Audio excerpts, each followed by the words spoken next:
Hello everyone, welcome back to our channel Billion Education where we aim to reach and teach billion population. So guys, स्वागत है आपका अपने ही channel Billion Education पे। हाजिर है आपके सामने नई वीडियो लेके आपके साइंस 2 की life processes in the living organism chapter number 2 है ये दोस्तों। इंटरेस्टिंग सा टॉपिक है लेकिन इंपॉर्टेंट टॉपिक है दोस्तों। स्टार्ट कर देते हैं वीडियो बिना किसी देरी के। सो लेक्चर 1 स्टार्ट करते हैं। In human body many system work, बहुत सारे सिस्टम जो होते हैं ये आप लोगों को पता होना चाहिए।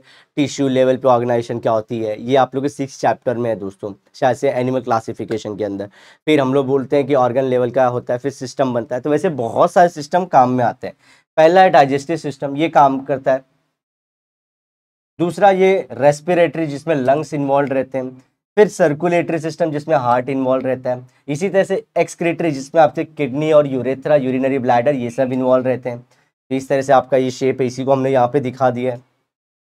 आगे नर्वस सिस्टम जो आपके शरीर में पूरे न्यूरॉन्स भरे पड़े वो सब मिलके काम करते हैं। सो ये सब क्या करते हैं इन कोऑर्डिनेशन, हर एक चीज एक दूसरे से मिली जुली है कोऑर्डिनेशन में। ओके, लेकिन ये कोऑर्डिनेशन में हम लोग को पता है इसके लिए एनर्जी लगेगी।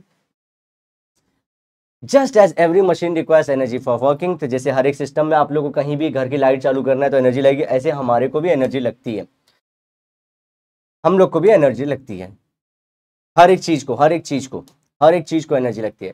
फॉर गेटिंग एनर्जी हम लोग क्या खाते हैं, फूड खाते हैं, खाना खाते हैं। अब फूड में बहुत सारे कंपोनेंट्स होते हैं, जैसे आप लोग जानते रहोगे न्यूट्रिएंट्स रहते हैं, उसके अंदर कार्बोहाइड्रेट रहता है, प्रोटीन्स रहते हैं, फैट रहते हैं, ये सब हमारे खाने में रहते हैं। अब कार्बोहाइड्रेट की बात कर लेते हैं, एक सेकेंड। ओके, ये मेजर सोर्स है। मेजर सोर्स मतलब बॉडी छूटते ही पहले जो बंदे को पकड़ती है वो बंदा है हमारा कौन? जी हाँ, कोई और नहीं, कार्बोहाइड्रेट को सबसे पहले वो ढूंढती है। जी हाँ, उसका आशिक जो सबसे पहले है वो जो उसको ढूंढती है वो है कार्बोहाइड्रेट। तो मेजर सोर्स है, ज़्यादा एनर्जी वो यहीं से लेती है। हर एक चीज़ में आपके देखिए कार्बोहाइड्रेट है। और सिंपल जो सबसे हम लोग जो डे टू डे लाइफ में हम लोग सुनते हैं या हम लोग खाते हैं वो है ग्लूकोज। ओके, हर एक चीज़ में ग्लूकोज है। तो obtaining energy only nutrients are not necessary. अब ऐसा नहीं है कि आप लोग बस यही न्यूट्रिएंट्स हो तो आपको एनर्जी, इनके साथ साथ आपको लगता है कुछ ऑक्सीजन। जी हाँ, अब ये खाना तो खाया आपने लेकिन बॉडी तोड़ती है उसको ऑक्सीजन के सहारे से, O2 जिसको हम लोग बोलते हैं। All this components are carried to the cell. तो आपकी बॉडी में आपने खाया और वो सेल के अंदर गई, ये सेल का एक इमेज होता है, ऐसे ही दिखता है। गोल्गी कॉम्प्लेक्स है, एंडोप्लाज्मिक रेटिकुलम, तो ऐसा रहता है वो। थ्रू सर्कुलेटरी सिस्टम, तो कौन पहुंचाता है इसे? हम लोग खा रहे हैं, पेट में जा रहा है, फिर हर सेल तक कैसे पहुंच रहा है? जो हमारा सर्कुलेटरी सिस्टम है, जो ब्लड है, जो वेन्स आर्टरीज है, ये सब पहुंचाते हैं। Okay, all these are carried to the cells. देखो ये सब ऑक्सीजन यहाँ से देखो मैंने ली और फिर इसने पहुंचाया। फिर ये देखो एल्वियोलाई दिख रहा है, ये आप लोग 12th में समझोगे कि यहाँ पे आने के बाद ये एंड में आवाज आ रही है, हवा O2 गई, इस एल्वियोलाई से ट्रांसफर, ये ब्लड और कैपिलरीज में आ गई, उसके बाद वो पूरे बॉडी में ट्रांसफर करी और इसी बहाने CO2 भी बाहर जाएगा। O2 गया सेल में, CO2 गया बॉडी के बाहर। From where do we get these nutrients? We get from the fruit and vegetable. कहाँ से न्यूट्रिएंट मिलते हैं हम लोग को? फ्रूट और वेजिटेबल से। जैसे ग्रीन प्लांट है, सनलाइट के प्रेजेंस में क्या करते हैं? जी हाँ, फोटोसिंथेसिस। और वो कौन से फोटोसिंथेसिस में क्या बनाता है? फूड। ठीक है, use some amount for food for their own life. तो अब प्लांट भी धीरे धीरे बड़ा होता रहता है, ऐसा नहीं होता इसने प्लांट बना के पूरी एनर्जी बचा के रख लिया और मैं खाता रहूंगा। वो क्या करता है, कुछ भी यूज करता है और बाद में थोड़ा सा स्टोर करके रखा रहता है। स्टोर रिमेनिंग, तो कुछ स्टोर कर देता है, जैसे लीफ में, फिर फ्रूट्स में, फिर वही सीड्स में दिखते हैं, स्टेम में दिखता है। और ये सब देखो आप लोग खा रहे हैं कि नहीं साइड बाई साइड रूट्स में। तो मेजर सोर्स कार्बोहाइड्रेट ही होता है। तो हम लोग कहाँ कहाँ से मिलते हैं? एनिमल और प्लांट से हम लोग जो रहता है डिराइव कर लेते हैं। तो प्लांट बहुत बड़ा सोर्स है, उसमें भी कार्बोहाइड्रेट का। मिल्क लेते हैं हम लोग, एनिमल सोर्सेज की बात करें तो मिल्क है हमारा।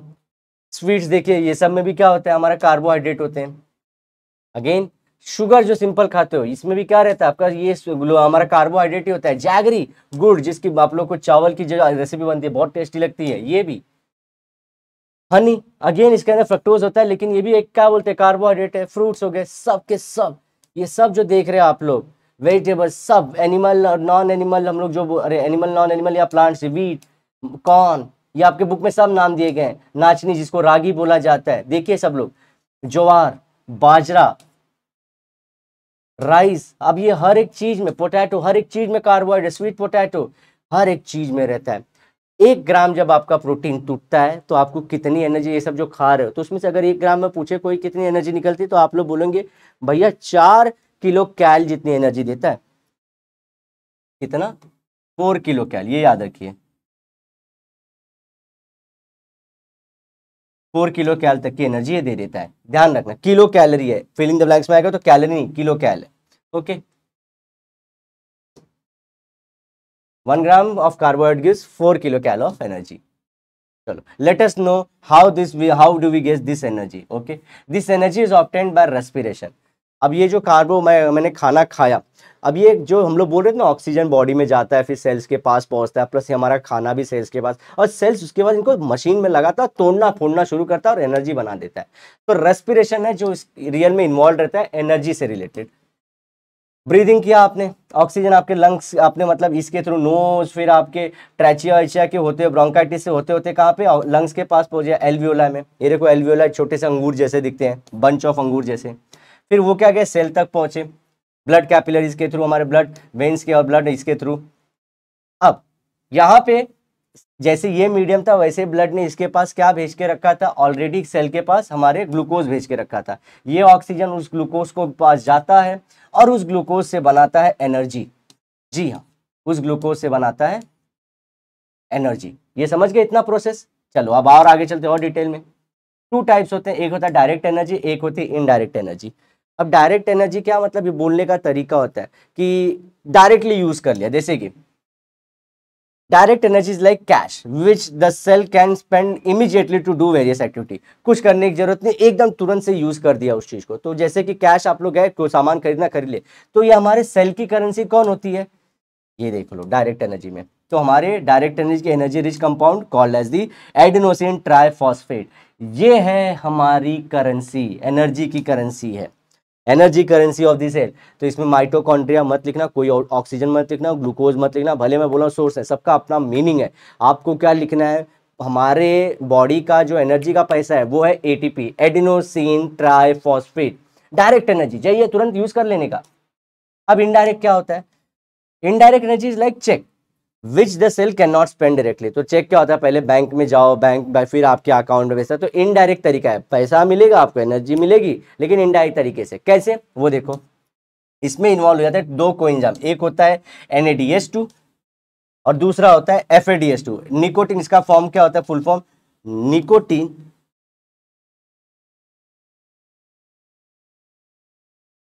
Okay, nicotine amide adenine dinucleotide. तो निकोटीन अमाइड एडेनोसिन डाइन्यूक्लियोटाइड, और ये क्या है, H2 अटैच है उससे। ठीक है, तो ये एक हो गया निकोटीन अमाइड एडेनिन डाइन्यूक्लियोटाइड, तो ये NAD हो गया, और ये H2 बाद में इन्वॉल्व होता है। आप लोग आगे चल के पढ़ोगे, आपको बचपन से बताया जा रहा है कि O2 बहुत रेस्पिरेशन में इंपॉर्टेंट है, लेकिन आप रियल में जब 11th स्टैंडर्ड की आप साइंस पढ़ोगे, आपको वहाँ पे H2 का रोल दिखेगा, तो NAD के साथ H2 अटैच कर देना हम लोग को। ओके, चलो, तो एक ये है। दूसरा ऐसे हमारा कौन है दोस्तों, FADH2, फ्लेविन एडेनिन डाइन्यूक्लियोटाइड। तो यहाँ पे F से फ्लेविन है, यहाँ पे से निकोटीन अमाइड, एन से क्या, निकोटीन अमाइड एडेनिन डाइन्यूक्लियोटाइड। तो ये हमारे 2 इनडायरेक्ट हैं। मतलब क्या होता है, इनडायरेक्ट का मतलब क्या होता है, ये भी बनते हैं बॉडी में, लेकिन ना ये 1-2 प्रोसेस और लेते हैं। तो जैसे बैंक में आपको चेक डालना पड़ता है, फिर चेक जो होता है बैंक चेक करता है बाद में, फिर उसको तोड़ के आपको पैसा देता है। ऐसे क्या होता है, NADH2 डायरेक्टली एनर्जी नहीं देता, इसको प्रोसेस में डालना पड़ता है, फिर ये एनर्जी देता है। और ये एक कितना एनर्जी देता है हम लोग को, 3 ATP का, 3 ATP की पावर एक NADH2 में होती है। वहीं पे FADH2 देखो, तो ये 3, और FADH2 में क्या होता है दोस्तों, 2 ATP की ताकत होती है। याद रख लेना, एक NADH2 कितनी ताकतवर है सर, 3 ATP जितना ताकतवर है। एक FADH2 कितना ताकतवर है, 2 ATP जितनी ताकत है उसके पास। सो ये इनडायरेक्ट करेंसी है, इनडायरेक्ट हमारी एनर्जी का सोर्स है। डायरेक्ट ATP है, ये यही चाहिए ना अपने को, और जब सेल को डायरेक्टली मिल जाए ATP तो उसको बोलते हैं डायरेक्ट एनर्जी। आगे बढ़ते हैं, चलो यहाँ पे हमने देख लिया था एनर्जी सेल के अंदर जा रही है, ऑक्सीजन भी पहुंच रहा है, ग्लूकोज भी पहुंच रहा है, सिंपलेस्ट फॉर्म था कार्बोहाइड्रेट का। ओके, क्या ये 1 स्टेप प्रोसेस है, नो। अगर आप लोगों को बोलेगा तुरंत हो जाता है, जैसे डायग्राम में दिखा है, नहीं भैया, स्टेप बाय स्टेप होता है, एक स्टेप के बाद दूसरा, दूसरे के बाद तीसरा, ये तो आपको समझना है। Oxidation of food, cellular respiration. अब ये क्या होता है, इसके बारे में एक दो चीजें आप लोगों को समझनी है कि ये जो देखो आपने खाना खाया था, खाना आपके सेल में पहुंचा, फिर O2 भी आपके ब्लड कैपिलरीज के थ्रू सेल में पहुंचा, तो ये दोनों क्या मिलन हो गया, किसका, कार्बोहाइड्रेट का O2 से। तो जब O2 जुड़ता है तो उसको हम लोग क्या बोलते हैं, ऑक्सीडेशन, केमिस्ट्री में आप लोग ने पढ़ा होगा। और ये हमने खाना खाया था, उस ग्लूकोज का है ना, उसी में कार्बन था ना, तो इसको क्या बोलेंगे, ऑक्सीडेशन ऑफ फूड। और इसी को और एक चीज को हम लोग क्या बोलते हैं, सेलुलर रेस्पिरेशन। ये रेस्पिरेशन जो हम लोग एक रेस्पिरेशन क्या सोचते हैं, जो हमने अंदर सांस ली फिर बाहर निकाली, ये रेस्पिरेशन ना, लेकिन रियल में सेल के अंदर भी तो रेस्पिरेशन हो रही है। वो रियल रेस्पिरेशन क्या होता है, O2 को यूज करना। तो एक्चुअल सेल यूज कर रहा है O2 को, ये तो सिर्फ लाके दे रहे हैं हमारे लंग्स को। लंग्स एल्वियोलाई के थ्रू, याद करिए गुच्छे जैसा था ग्रेप्स के, वो सेल तक पहुंचा रहा है, और ये सेल में रेस्पिरेशन हो रही है, इसलिए इसको बोलते हैं सेलुलर रेस्पिरेशन। चलो, ग्लाइकोलिसिस, ये देखो ग्लाइकोलिसिस, ये नाम देख लो, ग्लाइकोलिसिस करने वाले हम लोग। द प्रोसेस ऑफ ग्लाइकोलिसिस और डिस्कवर्ड बाय 3 साइंटिस्ट, देखो इन्हीं के नाम पे ये बना है। एक तो थे हमारे गस्टव एम्डन, फिर ओटो मेहरहोफ और जैकब पार्नस। तो इसीलिए इसको एक और नाम भी दिया था, EMP पाथवे भी बोलते हैं इसको, ठीक है। ये 3 साइंटिस्ट थे, तो इन लोग इन्हीं के नाम पे EMP पाथवे भी बोलते हैं, किसको, ग्लाइकोलिसिस को। तो glycolysis is equals to EMP pathway. अब हमारे सेल में मालूम है न्यूक्लियस होता है, न्यूक्लियस के अराउंड साइटोप्लाज्म होता है। अब साइटोप्लाज्म में देखो क्या हो रहा है, ग्लूकोज के हमारे जो थे वो मॉलिक्यूल पहुंच गए हैं, जिसके अंदर कितने कार्बन का स्ट्रक्चर होता है, ग्लूकोज 6 कार्बन, 1 2 3 4 5 6 कार्बन का स्ट्रक्चर होता है, कौन, ग्लूकोज। अब 1 मॉलिक्यूल देखो, ये किस में कन्वर्ट होता है, पायरुविक एसिड में। अब इसके अंदर गाइस खुद रियल में 10-15 स्टेप आते हैं, इसके अंदर 10-15 ऐसे स्टेप आते हैं। ये किसके अंदर है, आपके 11th के अंदर। ग्लाइकोलिसिस में क्या क्या इसके बीच में क्या होता है, ये 11th के अंदर। हमको क्या देखना है डायरेक्टली कि ग्लूकोज से पायरुविक एसिड बनता है, ठीक है, इसी को पायरुवेट भी बोलते हैं, जब इसका एस्टर फॉर्म हो जाए। लेकिन इसके अंदर कितने कार्बन है, 6 कार्बन। इसके अंदर टूट के कितना बनता है, 3 कार्बन, लेकिन 3 कार्बन के 2, एक ये 3 कार्बन, ये एक 3 कार्बन। तो इसमें स्टेप बाय स्टेप बोला था हमने, तो ये स्टेप बाय स्टेप होता रहता है। तो एक मॉलिक्यूल ऑफ ग्लूकोज कितना बनाता है हम लोग को, 2 मॉलिक्यूल ऑफ पायरुविक एसिड बना के दे देता है। और इसमें डायरेक्ट एनर्जी कितनी मिलती है, मतलब एटीपी एसिड डायरेक्टली निकल गया, ऐसे 2 एटीपी बनते हैं। और कोएंजाइम जो हमने पढ़े थे NADH2 FADH2, 2 NADH2 बनते हैं, ठीक है, इनडायरेक्ट एनर्जी इसको बोल रहे थे। सो बाय प्रोडक्ट क्या बनता है इसमें, बाय प्रोडक्ट मतलब साइड में कुछ निकलता है, 2 वाटर के मॉलिक्यूल भी निकलते हैं। ओके, अब ये समझ गए आप लोग, साइटोप्लाज्म में हो चुका है ये सब, क्या क्या बना, ग्लाइकोलिसिस, EMP पाथवे में। अब इसको क्या करते हैं, आगे देखो, ये स्टेप आया। अब ये क्या होता है, देखो इसको ना दोस्तों ऐसे समझो, अब ये साइटोप्लाज्म है ना, यहाँ पे माइटोकॉन्ड्रिया है।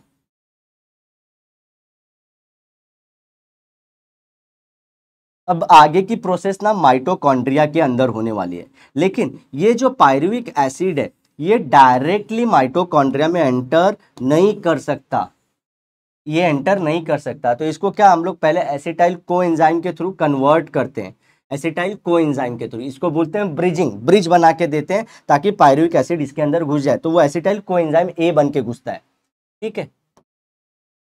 अब ये समझे एसिटाइल कोएंजाइम, तो ये बना एक एसिटाइल कोएंजाइम, ये भी एक एसिटाइल कोएंजाइम है। तो ये प्रोसेस बनने में भी दोस्तों क्या होता है, 2 NADH2 निकलते हैं और बाय प्रोडक्ट 2 CO2 निकलते हैं।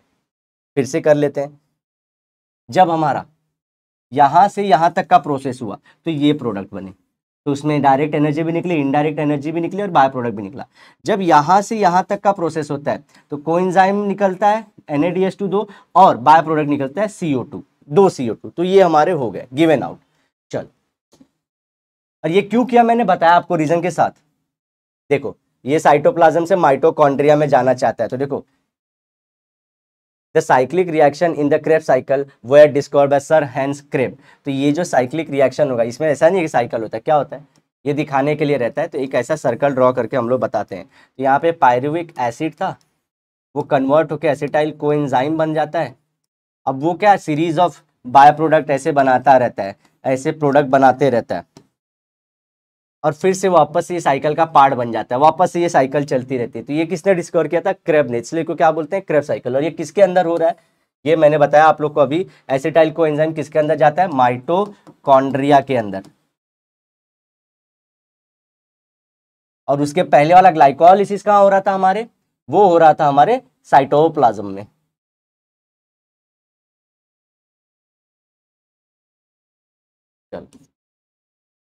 एसिटाइल कोएंजाइम अंदर घुस गए। ओके, अब माइटोकॉन्ड्रिया ध्यान में रखो, साइटोप्लाज्म से भी अंदर में हम माइटोकॉन्ड्रिया में है। ये लोग गए उसके अंदर। अब ये क्या होते हैं? एसिटाइल कोएंजाइम कंप्लीट ऑक्सीडेशन हो जाता है और सिट्रिक एसिड बनाता है। तो ये जब साइकिल में आगे चलता है दोस्तों, ये साइकिल में आगे बढ़ता है, मैंने अभी नहीं साइकिल बना के दिया था आप लोग को। तो इसमें पहला जो प्रोडक्ट, स्टेबल प्रोडक्ट, ध्यान रखना ये वर्ड बहुत है, स्टेबल मतलब जो रह सकता है, स्टेबल प्रोडक्ट बनाता है, वो बनाता है सिट्रिक एसिड। खट्टी चीजें खाए ना आप लोग, उसके अंदर बड़े बचपन में सिट्रिक एसिड रहता है। तो ये फर्स्ट स्टेबल बनाता है सिट्रिक एसिड, और ये जो है 3 कार्बन कंपाउंड है। ओके, कितना है? सिट्रिक एसिड है 3 कार्बोक्सिलिक एसिड। तो 3 कार्बन या 3 कार्बोक्सिलिक एसिड कंपाउंड बोलते हैं। इसलिए क्या है, पहला जो हमारा स्टेबल प्रोडक्ट बना वो सिट्रिक एसिड बना ना। तो क्रेब्स साइकिल आपने अभी सुना था क्योंकि उन्होंने खोजा था। दूसरा, आप इसको TCA भी जानते हैं, ट्राई कार्बोक्सिलिक एसिड भी बोलते हैं, और साथ ही साथ इसको और एक नाम भी देते हैं, सिट्रिक एसिड साइकिल। तो ये नाम क्यों? क्योंकि फर्स्ट टेबल पड़ा हमारा सिट्रिक एसिड। ये नाम क्यों? क्योंकि देखो इसमें 3 कार्बोक्सिलिक एसिड है। एक सेकेंड, चलो इसको कट करता हूं। 3 कार्बोक्सिलिक एसिड कंपाउंड है, तो इसलिए इसको 3 में तो ट्राई कार्बोक्सिलिक एसिड साइकिल भी बोलते हैं। सोचो एक ही के 3 नाम है। ग्लाइकोलिसिस का सिंपल नाम क्या रखा था हमने? EMP। चलो, वी गेट डायरेक्ट, उसमें पूरे साइकिल में जो ये साइकिल था आप लोग का, ये जो साइकिल मैंने बनाया था, ऐसा प्रोडक्ट बनते हैं तो बहुत सारे, हम लोग बोलते हैं फ्यूमारेट, मायलेट, ऐसे बहुत सारे, ऑक्सैलोसक्सिनेट, ऐसे बहुत सारे प्रोडक्ट बनते हैं दोस्तों इसमें। तो फर्स्ट जो स्टेबल था वो सिट्रिक एसिड था, इसलिए सिट्रिक एसिड साइकिल भी बोलते हैं, TCA try carboxylic acid cycle बोलते हैं, और क्रेब ने डिस्कवर किया था इसलिए क्रेब साइकिल भी बोलते हैं। तो इस पूरे प्रोसेस में डायरेक्ट एनर्जी कितनी मिली? एक ATP हम लोग बोलते हैं, कोएंजाइम NADH2 बना हम लोग को, इनडायरेक्ट एनर्जी। तो एक हम लोग कितना देता है? 3 देता है। कोएंजाइम कितने बने हम? ये तो NADH2 एक बन गया, और एक कोएंजाइम FADH2 भी बनता है। अब बाय प्रोडक्ट क्या बनते हैं इसमें? वाटर अगेन, और CO2 भी। ठीक है, CO2 आपने और कहाँ पढ़ा था? जो ब्रिज रिएक्शन था आपका, मान लो ब्रिजिंग, एसिटाइल कोएंजाइम बना रहे थे तो उसने भी क्या किया था? CO2 छोड़ा था। अब दोस्तों यहाँ पे हमने नंबर करेक्ट वाले नहीं लिखे हैं, ये जो नंबर है एक नहीं बनते, हम लोग करेक्ट वाले नंबर इसमें नहीं लिखे। चलो, लेकिन ये बाय प्रोडक्ट क्या क्या बनते ये ध्यान रखिए। अब इसके बाद जो होता है ETC होती है, इलेक्ट्रॉन ट्रेन, अरे electron transfer chain, electron transfer chain reaction, या इलेक्ट्रॉन ट्रांसफर सिस्टम भी बोलते हैं इसमें। अब इसमें क्या था? ग्लाइकोलिसिस में NADH2 बना था ना, क्रेब साइकिल में भी NADH2 FADH2 पड़ा बना था ना हम लोग को। ATP तो चलो डायरेक्ट यूज करेगा। अब हम लोग बोल रहे थे ये देखो एक प्रोसेस में जाते हैं, फिर जैसे बैंक में क्या आप लोग चेक डिपॉजिट करते हो, फिर वो चेक करता है, फिर बाद में उसको एनालाइज करके आपको पैसा देता है। इसी तरह से ये भी, अब ये जो NADH2 है दोस्तों और FADH2, तो हम लोग स्टार्टिंग में क्या बोल रहे थे? NADH2 एक NADH2 3 ATP देगा, एक FADH2 2 ATP देगा। ये कहाँ देते हैं? ये ETC रिएक्शन में देते हैं। अब इनको अलग से एक रिएक्शन में भेजा जाता है, और वहां से ये लोग 3 ATP और 2 ATP बना के दे देते हैं हम लोग को। Indirect energy is converted to direct energy. NADH2 is converted into हमारा 3 ATP एंड FADH2 2 ATP। ये ऑक्सीजन के साथ रिएक्ट करते हैं, 3 ATP बनाते हैं, और वो ऑक्सीजन के रिएक्ट करके हम लोग क्या बना देते हैं? 2 ATP, और साथ में इसमें भी पानी मिलेगा। तो पानी तो पहले वाले में भी था, फिर हमारे क्रेब साइकिल में भी था, पानी इसमें। पानी कहाँ पे नहीं था? ब्रिजिंग रिएक्शन में नहीं था। बाय प्रोडक्ट है देखो। चलो, डिपेंडिंग अपॉन द प्रेजेंस और एब्सेंस ऑफ ऑक्सीजन, 2 टाइप के रेस्पिरेशन होते हैं आपके। एक होता है एरोबिक, एक होता है एनारोबिक। इसमें क्या एरो बोला है, मतलब इसमें ऑक्सीजन में एयर में ऑक्सीजन रहता है।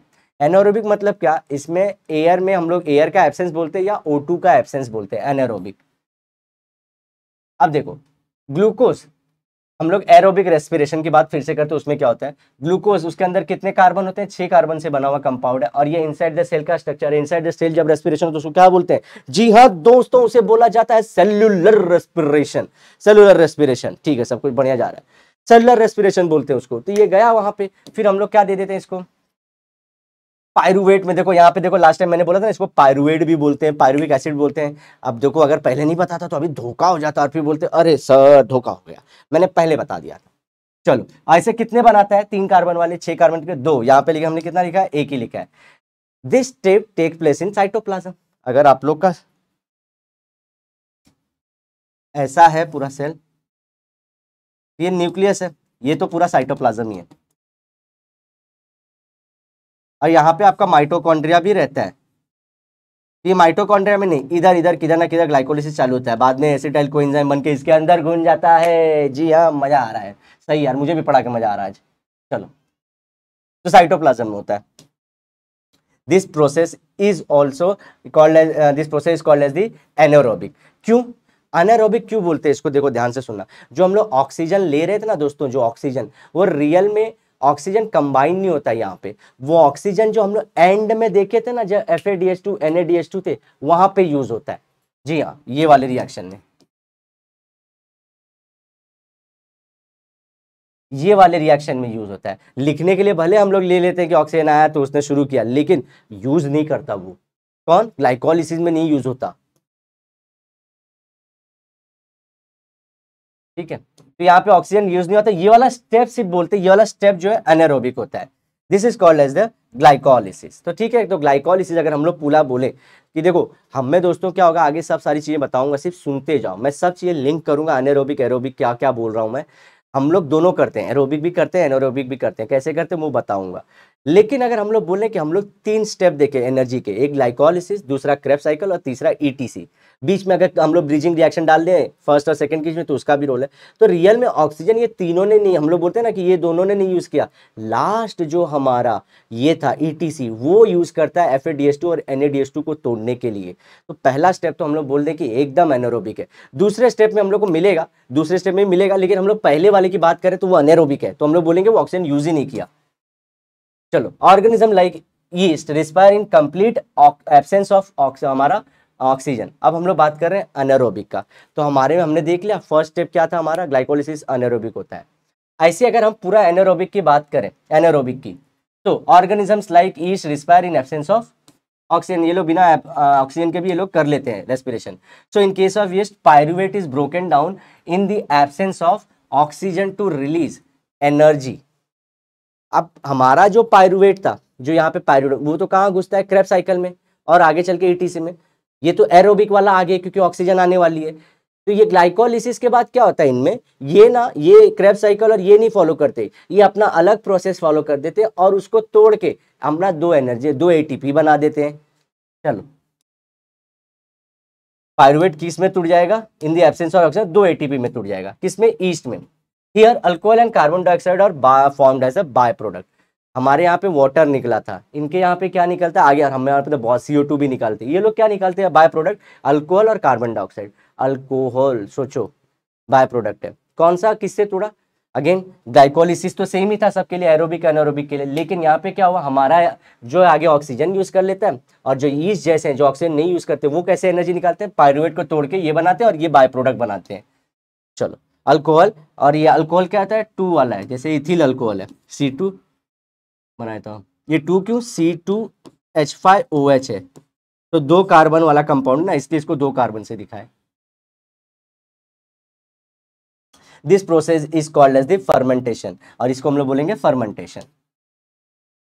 एनारोबिक रेस्पिरेशन का और होता है, देखो, during heavy exercise the human muscle cell respire in the lack of oxygen. Energy फिर से यहाँ पे, so in the muscle pyruvate is broken down in the lack of oxygen to release 2 ATP। लेकिन ये भी देखो, हमारा भी एनारोबिक बोला ना, हम भी एनारोबिक करते हैं, मैं एरोबिक का बता दिया हमारा हो रहा है। अब एनारोबिक समझो, आप एक्सरसाइज करते हो, जिम करते रहते हो, पंप मारते हो, तो क्या कर रहे हो, मसल को ऑक्सीजन लेने ही नहीं दे रहे हो, तो वो क्या, जलना शुरू हो जाता है। ओके, सो सर ये ऑक्सीजन नहीं मिल रहा है फिर भी एनर्जी इसको प्रोड्यूस करना है क्योंकि आप एक्सरसाइज पे एक्सरसाइज किए जा रहे हो। तो वो क्या करेगा, बोलेगा अरे यार टाइम ही नहीं दे रहा है ये ऑक्सीजन को यूज करने का, लेकिन इसको एनर्जी चाहिए, एक काम करो पायरुवेट को तोड़ो और एनर्जी निकालो सीधा। तो 2 एटीपी निकाल के देगा, एनर्जी दे देगा आपको, ठीक है। लेकिन here lactic acid is formed as a bye product. Yeast के अंदर क्या बना था, अल्कोहल और कार्बन डाइऑक्साइड। हमारी बॉडी में यहाँ पे क्या बनता है, लैक्टिक एसिड, और यही पेन देता है, एसिड है ना, बहुत दुखाता है। फिर this lactic acid gets accumulated in the muscle, देखो मसल में जमा होते जाता है, and due to this muscle feels fatigued due to exercise, इसलिए हम लोग एक टाइम के बाद नहीं करते और दुखना शुरू हो जाता है। अब सीड्स का देखते हैं, seeds perform anaerobic respiration. Seeds भी जो छोटे छोटे बीज होते हैं ये भी देखो anaerobic. If the soil is submerged in water during germination, germination मतलब जो उनके रेडिकल और प्रिमूल, उनके रूट और स्टेम आने वाले जस्ट बीज है, तो वो पानी में रह के क्या करता है, वो तो अब घिरा पड़ा है ना, उसको तो ऑक्सीजन मिल ही नहीं रही है, तो उस टाइम पे क्या हो, एनारोबिक करता रहता है। जी हाँ, चलो ये देखो, सेब भेजा उसमें से, एप्पल जूस निकाला, फिल्ट्रेशन किया, बैक्टीरिया डाला, फिल्ट्रेशन किया, इसमें बैक्टीरिया फिर से डाले, ये देखो, ठीक है, साइडर बन गया, एप्पल साइडर विनेगर बन गया आप लोग का। वहां पे अगर हमने सिर्फ यहाँ पे कर लिया तो देखो यहाँ पे क्या किया इसने, मदर ऑफ विनेगर। मदर क्यों, किससे, इससे ये आने वाला है। आफ्टर फाइनल फिल्ट्रेशन क्या होता है, एंड प्रोडक्ट विनेगर बन जाता है, फिल्टर करते ताकि और इम्प्योरिटी, और उसको हमने स्टार्टिंग में जब जूस बनाया तो उसको मदर विनेगर बोला था। चलो, anaerobic respiration in living organisms. चलो, ग्लूकोज क्या होता है, ग्लाइकोलिसिस में जाता है। ओके, क्या प्रोडक्ट बनाता है हम लोग को, पायरुविक एसिड, पायरुविक एसिड। अब ये पायरुविक एसिड फर्मेंटेशन में भी चला जाता है, और हम लोग किसका एग्जांपल देख रहे हैं, देखो एनारोबिक का। ये तो हमें भी हो रहा था, इतना तो एरोबिक में हो रहा था, लेकिन इसके बाद क्या, अच्छा पहले ये कर लो, ग्लाइकोलिसिस हुआ, फिर पायरुविक एसिड बना, सब में बना, हम में भी देखो, मैं एरोबिक का बाजू में लिख ही देता हूँ, ये पायरुविक एसिड, हमें ग्लाइकोलिसिस में पायरुविक एसिड भी बन गया, लेकिन हमारा वाला इसके बाद किस में जाता है, ब्रिज रिएक्शन में, और उसके बाद क्रेब्स साइकिल में, और उसके बाद ईटीसी में जाता है। तो ये सब में क्या होता है, आगे ऑक्सीजन मिलने वाला है, लेकिन ये जो है हमारा एरोबिक हो जाता है, और ये हम लोग किसकी बात कर रहे हैं, एनोरोबिक की। तो एक फर्मेंटेशन उसने क्या बनाया था, अल्कोहल, और ये किसके अंदर हो रहा था, ईस्ट के अंदर। पायरुविक एसिड का भी फर्मेंटेशन, अगर फर्मेंटेशन करे लैक्टिक एसिड बनेगा, लेकिन ये कहाँ हो रहा था, हमारे इरिथ्रोसाइट्स और हमारे मसल सेल्स के अंदर ये हो रहा था, मसल के अंदर हो रहा था ना। अब पायरुविक एसिड फर्मेंटेशन फिर से करते हैं, अब इसमें हम लोग क्या कर रहे हैं, इस बार फर्मेंटेशन कर रहे हैं, एनर्जी निकाल रहे हैं, लेकिन हम लोग किस चीज में यूज कर रहे हैं उसको, विनेगर बनाने के लिए, विटामिन बनाने के लिए, और ये वेरियस माइक्रोब्स यूज किए जाते हैं इसमें। तो देखो हर जगह एनोरेबिक रेस्पिरेशन का हम लोग क्या देख रहे हैं, ये तो हमारा ईस्ट कर ही रहा है, तो ये क्या बनाता है, अल्कोहल, ये हम लोग यूज कर लेते हैं। फिर हम लोग क्या देख रहे हैं, हमारी बॉडी भी क्या कर लेती है, लैक्टिक एसिड कर लेती है, तो इस प्रोसेस को भी फर्मेंटेशन। फर्मेंटेशन क्या, जब ऑक्सीजन एब्सेंट रहे। और एक फर्मेंटेशन हम लोग जानबूझ के करते हैं, क्यों, क्योंकि प्रोडक्ट बनाने हैं। तो ये सब एग्जाम्पल है आपके लाइफ में, लिविंग सेल्स ये परफॉर्म करते रहते हैं। जैसे यहाँ पे बैक्टीरिया, ये लोग क्या करते रहते हैं, ये पायरुविक एसिड को तोड़ते रहते हैं। अब आते हैं दोस्तों, हमारा नेक्स्ट टॉपिक है प्रोटीन्स का। कार्बोहाइड्रेट खत्म, प्रोटीन्स आर मैक्रोमोलिक्यूल्स। मैक्रोमोलिक्यूल्स वो मॉलिक्यूल होते हैं दोस्तों जो स्ट्रक्चर में बड़े होते हैं, और दूसरा हमारी बॉडी में उनका इंपॉर्टेंस बहुत ज़्यादा है। हमारी पूरी जो बॉडी की ऑर्गन सिस्टम है, जो मसल्स है, वो पूरी प्रोटीन से बनी है। एनर्जी का सबसे बड़ा सोर्स, ध्यान रखना, ताकत देने के लिए हम लोग कार्बोहाइड्रेट की बात कर रहे थे। नो डाउट हमारा जो प्रोटीन है वो पूरा का पूरा क्या बनाता है, मसल सिस्टम, पूरा ऑर्गन सिस्टम सब यही बना के देता है, तो इसका भी इंपॉर्टेंट, इसलिए मैक्रोमोलिक्यूल है। They are formed by bonding together many amino acids. तो सिंपल बहुत सारे अमाइनो एसिड को जोड़ के मैक्रोमोलिक्यूल बनता है। देखो ये अमाइनो एसिड्स हैं, ये जुड़े प्रोटीन्स बन गया, और ये 3D बन गया है, तो हमारा क्या हो जाता है, प्रोटीन्स। एक प्रोटीन, अगर 1 ग्राम प्रोटीन जले तो 4 किलो कैल की एनर्जी देता है। सेम एनर्जी हमारा कौन दे रहा था, कार्बोहाइड्रेट। 1 ग्राम कार्बोहाइड्रेट जला 4 किलो कैल की एनर्जी देगा, 1 ग्राम प्रोटीन जला 4 किलो कैल की एनर्जी देगा।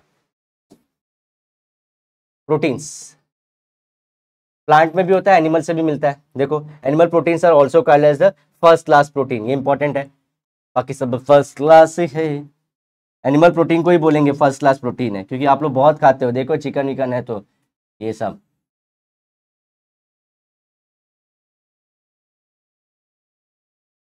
देखो अगर, समझो दोस्तों, अगर ये अगर ये अमाइनो एसिड से ऐसे मिलके बना है, ठीक है, ऐसे अमाइनो एसिड्स बहुत सारे पेप्टाइड बॉन्ड बांध के ऐसे करें हैं, ठीक है। अब हम क्या बोल रहे हैं, डाइजेशन होगा, तो डाइजेशन में क्या होता है, ये बॉन्ड ही टूटते हैं ना। तो बताओ, प्रोटीन, ये प्रोटीन था, प्रोटीन को तोड़ दिया तो मैंने क्या बना दिया, अमाइनो एसिड्स। तो वही होता है, प्रोटीन जब डाइजेस्ट होते हैं तो अमाइनो एसिड बोलते हैं। Amino acids are absorbed in the body and transported to each organ and cell via blood. जैसे कि हमारा हम लोग खाते तो बहुत सारी चीजें, लेकिन तोड़ के क्या बना रहे थे, ग्लूकोज, और ग्लूकोज को सेल तक कौन पहुंचा रहा था, ब्लड। ऐसे ही हम लोग प्रोटीन्स को खाते तो हैं, लेकिन उसको तोड़ता सिंपल फॉर्म में हमारा कौन सा सिस्टम, हमारा जो गैस्ट्रिक सिस्टम है, वो उसको पूरा सिंपल अमाइनो एसिड में ब्लड के थ्रू फिर से सेल के पास चला जाता है वो।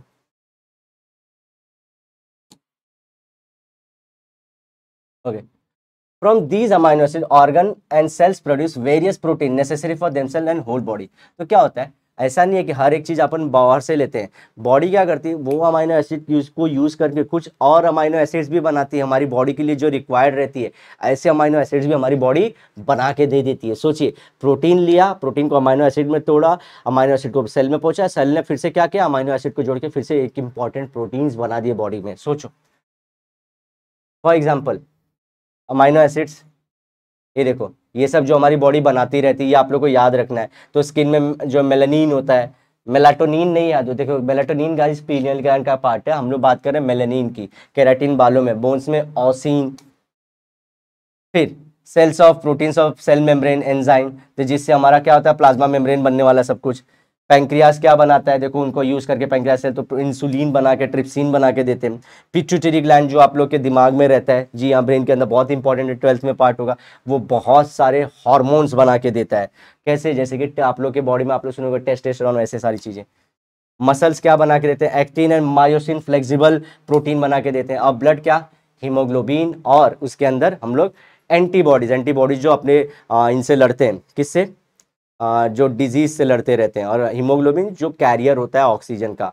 तो ये सब सारी चीजें को यूज करके क्या करता है हमारा cell, different types of proteins बनाता है। अलग अलग जगहों पे अलग अलग सेल अलग प्रोटीन बनाते हैं, वो अलग काम करते हैं। ओके, चलो।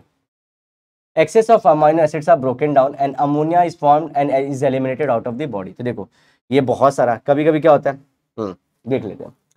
आप लोग ना बोलते हैं ना जी, प्रोटीन हद से ज़्यादा नहीं खाना चाहिए, क्योंकि इससे क्या होती है, किडनी पे प्रेशर पड़ता है और किडनी के डिजीज, बहुत सारे बॉडी बिल्डर लोग एक्स्ट्रा प्रोटीन खाते हैं। आपको जितनी ज़रूरत है उतना ही लेना चाहिए। क्यों, क्योंकि ना जितना भी खा रहे हो सब बॉडी प्रोटीन नहीं जमा करती, वो क्या करती है, बहुत ज़्यादा हो गया, जितनी ज़रूरत से ज़्यादा हो गया, जितना मसल टूटा था उसको दे दिया, थोड़ा सा एक्स्ट्रा उसको बनाने में दे दिया। एक्सेस वाले को क्या करती है, अमोनिया में, NH3, जो आप लोग टॉयलेट में जाते हो तो बास मारता है ना, जी हाँ, उसमें अमोनिया की है, तो क्या करता है, उसको तोड़ देता है सिंपल फॉर्म में, और बाद में बॉडी के थ्रू, टॉयलेट के थ्रू बाहर निकाल देता है। लेकिन ये सब में प्रेशर किस पे आया, आपकी किडनी पे। इसलिए जो प्रोटीन बहुत खाते हैं एक्सेस में, जितनी जरूरत नहीं बॉडी को इसका, उनको किडनी की डिजीज होने के चांसेस बहुत रहते हैं।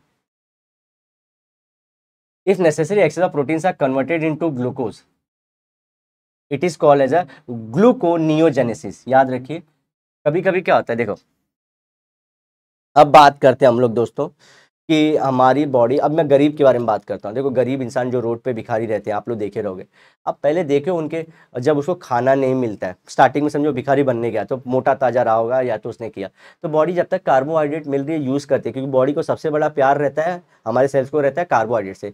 अब उसको खाना नहीं मिल रहा है, तो बॉडी को जिंदा तो रहना ना, तो हमारी बॉडी मशीन है, तो वो क्या करती है गाइस, प्रोटीन को ग्लूकोज में कन्वर्ट करती है, और ग्लूकोज को बाद में ग्लाइकोलिसिस, क्रेब्स साइकिल और ETC में बेच के एनर्जी बनाती रहती है। तो आप लोग देखियो, जो हम लोग क्या करते हैं, ये सब सारी चीज़ों में रहते हैं, क्या बोलते हैं हम लोग, जो गरीब को देखते हैं उसके मसल्स गायब रहते हैं। क्यों, क्योंकि उसकी बॉडी ने उसके मसल्स को यूज़ किया ग्लूकोज बनाने में और फिर एनर्जी में, इसलिए उसके मसल्स गायब होते हैं। अब एक और पार्ट यहाँ से थोड़ा कर देता हूँ, वन शॉट लेक्चर है, फिर भी आप लोग अवेयर हो, इसी टाइम पे भी पिंच कर सकता हूँ। आप लोग जब डाइट करते हो, बरोबर, डाइट करते हैं तो हम लोग क्या बोलते हैं, खाना छोड़ देते हैं। कुछ बच्चे बहुत गलत करते हैं, तो उसमें क्या होता है, आप जब खाना छोड़े तो बॉडी को ग्लूकोज नहीं मिली, उतनी बड़ी बॉडी को चलाने के लिए जो मोटी ताजी थी, वो क्या करता है, आपके प्रोटीन को यूज़ करके ग्लूकोज में, और फिर उसको फिर खत्म करता है। तो इसलिए नहीं बोलते मसल लॉस होती है जब आप खाना छोड़ते हो, फैट तो लॉस होने से रहा, क्योंकि वो एक्सरसाइज से जाएगी। आपने खाना बंद कर दिया, उसने आपके प्रोटीन को तोड़ना शुरू कर दिया। सोचो क्या बात है। तो इसीलिए आप लोग ध्यान रखिए कि दोनों साथ में चलना चाहिए, कार्बोहाइड्रेट धीरे धीरे कम और प्रोटीन चलते रहना चाहिए। चलो, और ये जब हम लोग क्या करते हैं, बॉडी हमारी क्या करती है, एक्सेस ऑफ प्रोटीन्स को जब ग्लूकोज में कन्वर्ट करती है तो उसको बोलते हैं ग्लूकोनियोजेनेसिस। चलो,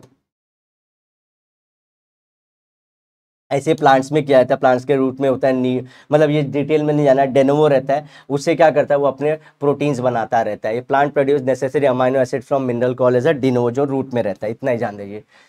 An enzyme called a ribisco present in the plant chloroplast is most abundant protein found in the nature। पूरे नेचर में सबसे ज्यादा पाया जाने वाला प्रोटीन कौन सा है, रूबिस्को, और वो कहाँ रहता है, क्लोरोप्लास्ट। क्लोरोप्लास्ट कहाँ पे रहता है, जो भी चीज ग्रीन दिखती है उसके अंदर क्लोरोप्लास्ट रहता है। क्लोरोप्लास्ट के अंदर क्लोरोफिल रहते हैं। और आप लोग जब वहाँ पे बहुत सारी साइकिल की है, फोटोसिंथेसिस कैसे करते हैं, हमारे लाइट रिएक्शन डार्क रिएक्शन कैसे होता है, वहाँ पे आप रूबिस्को का नाम सुनोगे, ठीक है। C4 साइकिल करके आता है। चलो आगे बढ़ते हैं दोस्तों, C4 C3 साइकिल करके आता है, सॉरी। लिपिड्स, कार्बोहाइड्रेट हो गए, प्रोटीन हो गए, अब आते हैं फैट्स के पास। फैटी एसिड्स प्लस उसके अंदर आप अल्कोहल जोड़ दो तो ये आपका क्या बनाते हैं, fats. Substances formed by specific chemical bond between fatty acid and alcohols are called as the fats. Digestion of lipids consume by us, nothing that they are conversion into fatty acid. तो देखो अब जो चीज से बना है उसी में वो वापस से जाएगा ना, फैटी एसिड और अल्कोहल से बना है, खाना खाने का तो उन्हीं को तोड़ता है, तो वो वापस से किस में बन जाएंगे, फैटी एसिड्स एंड अल्कोहल में। गया आपका, देखो डाइजेशन सिस्टम की बात, ये अपना लिपिड्स गए थे फैट्स, अब ये टूटेगा तो किस में टूटेगा, फैटी एसिड्स एंड अल्कोहल में। चल ये देखो फैटी एसिड्स एंड अल्कोहल में इसने तोड़ दिया। अब ये वापस से किसके पास गया, cell. Fatty acids are absorbed up and distributed everywhere with in the body from the those fatty acids. सब अच्छा चल रहा है, हाँ। Fatty acid different cell produce various substance necessary to themself. तो जैसे कि ग्लूकोज के लिए एनर्जी बना रहा था, प्रोटीन से अमाइनो एसिड्स बना रहा था, अब ऐसे ही जिसकी जिसकी जो नीड है वो बनाते जाएगा, फैट्स वाले जो मॉलिक्यूल की जरूरत है वो यूज करते जाएगा हमारा सेल्स।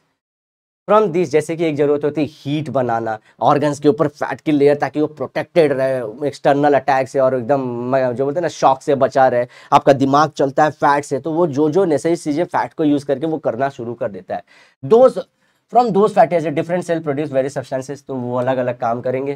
फॉर एग्जाम्पल देख लेते हैं, द मॉलिक्यूल्स कॉल्ड फॉस्फोलिपिड्स। तो देखो इसके नाम में ये क्या है, फॉस्फोलिपिड्स। ये लिपिड्स प्लस फॉस्फोरस से बना रहता है। which are essential for producing the plasma membrane are formed from fatty acid। तो देखो ये प्लाज्मा मेम्ब्रेन किससे बन रहा है, फैटी एसिड से। Besides fatty acids are used for producing hormones like, देखो तो हमने प्रोटीन से रिलेटेड हार्मोन्स भी पढ़े थे, ठीक है। अब हम लोग क्या पढ़ रहे हैं, अरे अब हम लोग जो फैट रिलेटेड हार्मोन्स हैं, जैसे कि प्रोजेस्टेरॉन, एस्ट्रोजन और टेस्टोस्टेरॉन। सॉरी मैंने वहाँ पे आप लोगों को प्रोटीन में भी बताया था, प्रोटीन वाले का एग्जांपल इंसुलिन ही रहेगा। पिट्यूटरी भी प्रोड्यूस करता है प्रोटीन रिलेटेड हार्मोन, लेकिन हम लोग जब फैट रिलेटेड हार्मोन की बात करेंगे तो टेस्टोस्टेरॉन की बात करेंगे। टेस्टोस्टेरॉन जो है वो फैट बेस्ड है, जो मेल आप लोग का कैरेक्टर दिखाता है, मुस्टैचेज और ये सब दिखाता है, बियर्ड दिखाता है मेल्स में। फीमेल में जो रहता है उनकी वॉइस जो रहती है अलग रहती है, तो वो होता है ईस्ट्रोजन के वजह से। तो फीमेल्स के अंदर प्रोजेस्टेरॉन और ईस्ट्रोजन, मेल्स के अंदर टेस्टोस्टेरॉन, फैट से प्रोड्यूस होता है, वेरी इंपॉर्टेंट।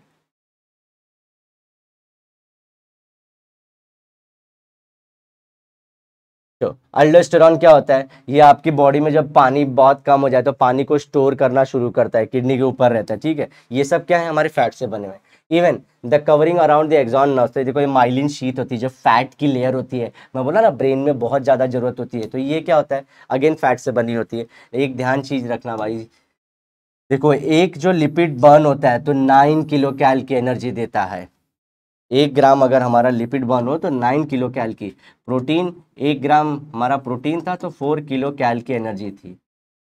1 ग्राम हमारा अगर कार्बोहाइड्रेट था तो 4 किलो कैल की एनर्जी थी। 1 ग्राम हमारा लिपिड है तो 9 किलो कैल की एनर्जी।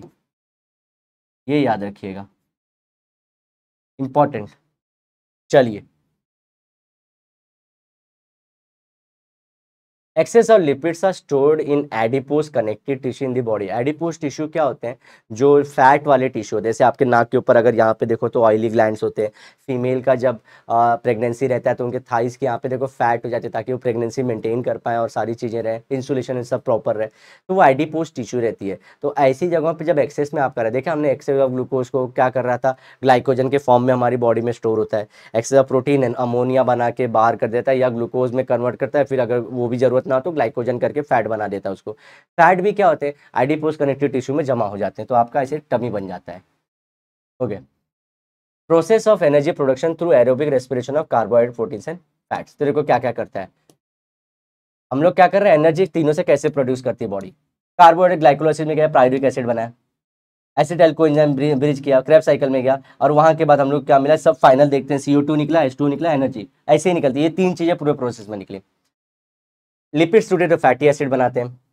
अब फैटी एसिड क्या करते हैं दोस्तों, रिएक्शंस के थ्रू, केमिकल मतलब हम लोग के स्टेप्स के थ्रू ये लोग क्या करते हैं, ये भी एसिटाइल कोएंजाइम बनाते हैं, ये प्रोटीन कन्वर्ट होता है अमाइनो एसिड में, और ये भी बनाते हैं हमारे एसिटाइल कोएंजाइम में, और ये फिर से वही क्रेब्स साइकिल में और जाते हैं, ETC में जाते हैं, और हम लोग को CO2 और H2O बना के दे देते हैं एनर्जी। सोचो ये क्लब रिएक्शंस हैं। ओके, आगे बढ़ते हैं। अब आते हैं लास्ट पार्ट पे हमारे, vitamins. Vitamins are a group of various chemical compounds. अब जैसे कि हमारा क्या क्या हो गया, कार्बोहाइड्रेट, प्रोटीन्स एंड फैट्स। अब चल रहे हैं चौथे तरफ, विटामिन, जो नंबर में मतलब हम लोग को पता है ना, अमाउंट में कम चाहिए, लेकिन इनका इंपॉर्टेंस बहुत होता है। तो group of various chemical compounds होते हैं, they are required for smooth functioning of the body. सब अच्छे से काम करे, मशीन के अंदर ऑयलिंग की जरूरत होती है ना, वो ऑयलिंग यही सब है। देर आर 6 मेजर विटामिन, तो vitamin A, B, C, D, E, K, ठीक है, vitamin A, B, C, D, E, K। अब विटामिन, इसमें से कुछ फैट के अंदर सोल्यूबल हो जाते हैं और कुछ वाटर के, मतलब मिलाओगे तो पानी में घुल जाएंगे, जैसे कि A, D, E, K, तो ये किस में सोल्यूबल है, फैट में। B और C किस में सोल्यूबल है, आपके पानी के अंदर, वाटर। आप लोग खाए हो विटामिन C, खट्टा लगता है, तो वो पानी के अंदर। तो B भी है, तो देखो इसको कैसे ध्यान रखो, मैं जैसे रखता हूँ कीड़ा, केदा, या पंजाबी आता है केदा, फैटी, पंजाबी सही याद रखने के लिए, फैटी रहते हैं केदा, तो वो केदा से KEDA, और बचे हुए BC। अब आगे मत बढ़ो, आप लोग कुछ और सोच लिए, वाटर सॉल्युबल है ये लोग, समझ गए।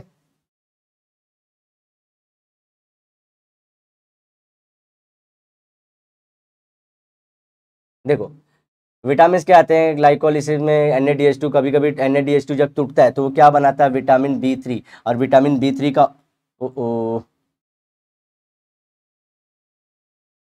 क्या हो गया ये, एक सेकेंड दोस्तों,